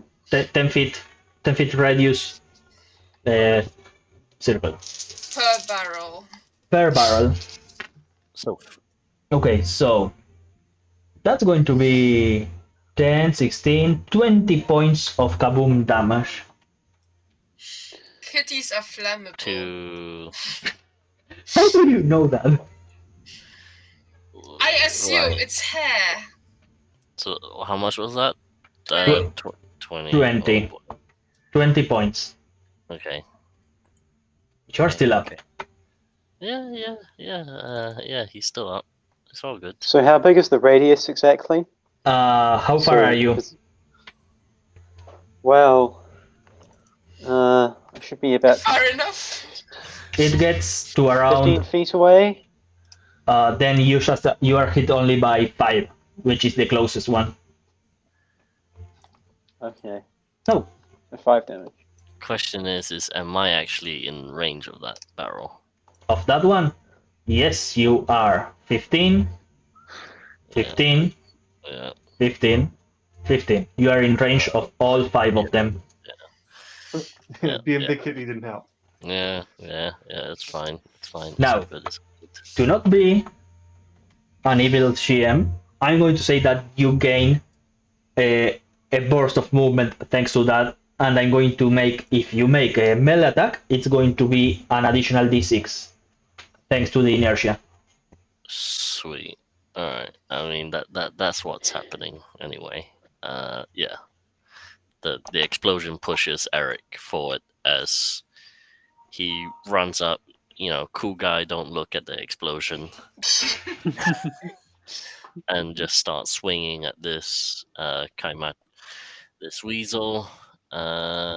Sweet. Let's roll. Am I rolling with advantage because it's still stupid? Yes. Yes. Nice. Quotal, you look at Eric's back and there's no fur there. Yeah, that's the thing. 25 to hit. Oh yeah, that hits. Sweet. I So didn't- on a hit, because I'm gonna basically speak the giant word for burn, and basically, as I hit the weasel, fiery shackles start to encircle the weasel and sort of link towards where the fire rune is on my glaive. Okay. I will put that in the chat for you in case you need to read it.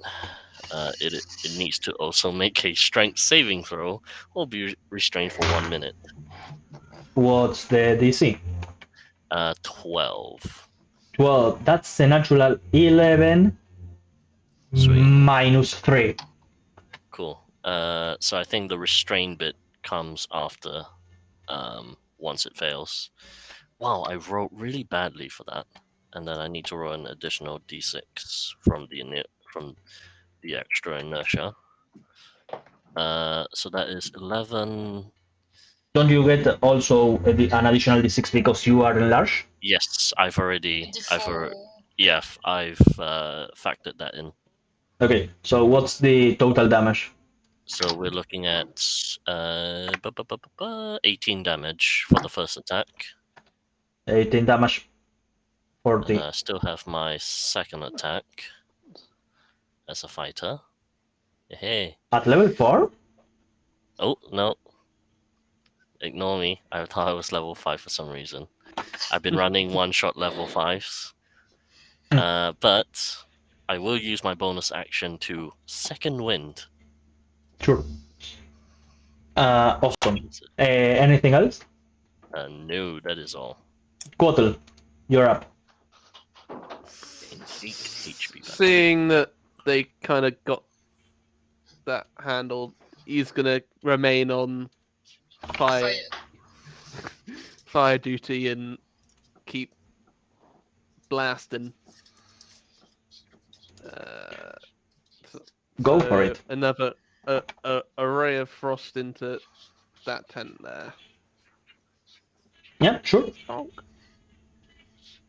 That is a 14 to hit. Yeah, that hits. Don't bother rolling damage. The fire... Oh, actually, something exploded next to it, so I'm going to say that it's at this point, because a fucking explosion happened with Yep. oil, wine. Mhm. So you're looking at an 8 or higher to completely put it out. Good thing, because I wrote an 8. Yeah, awesome. Quotl is like, nope. That me? Anything else? No. Now, moment of grace. Mirko is going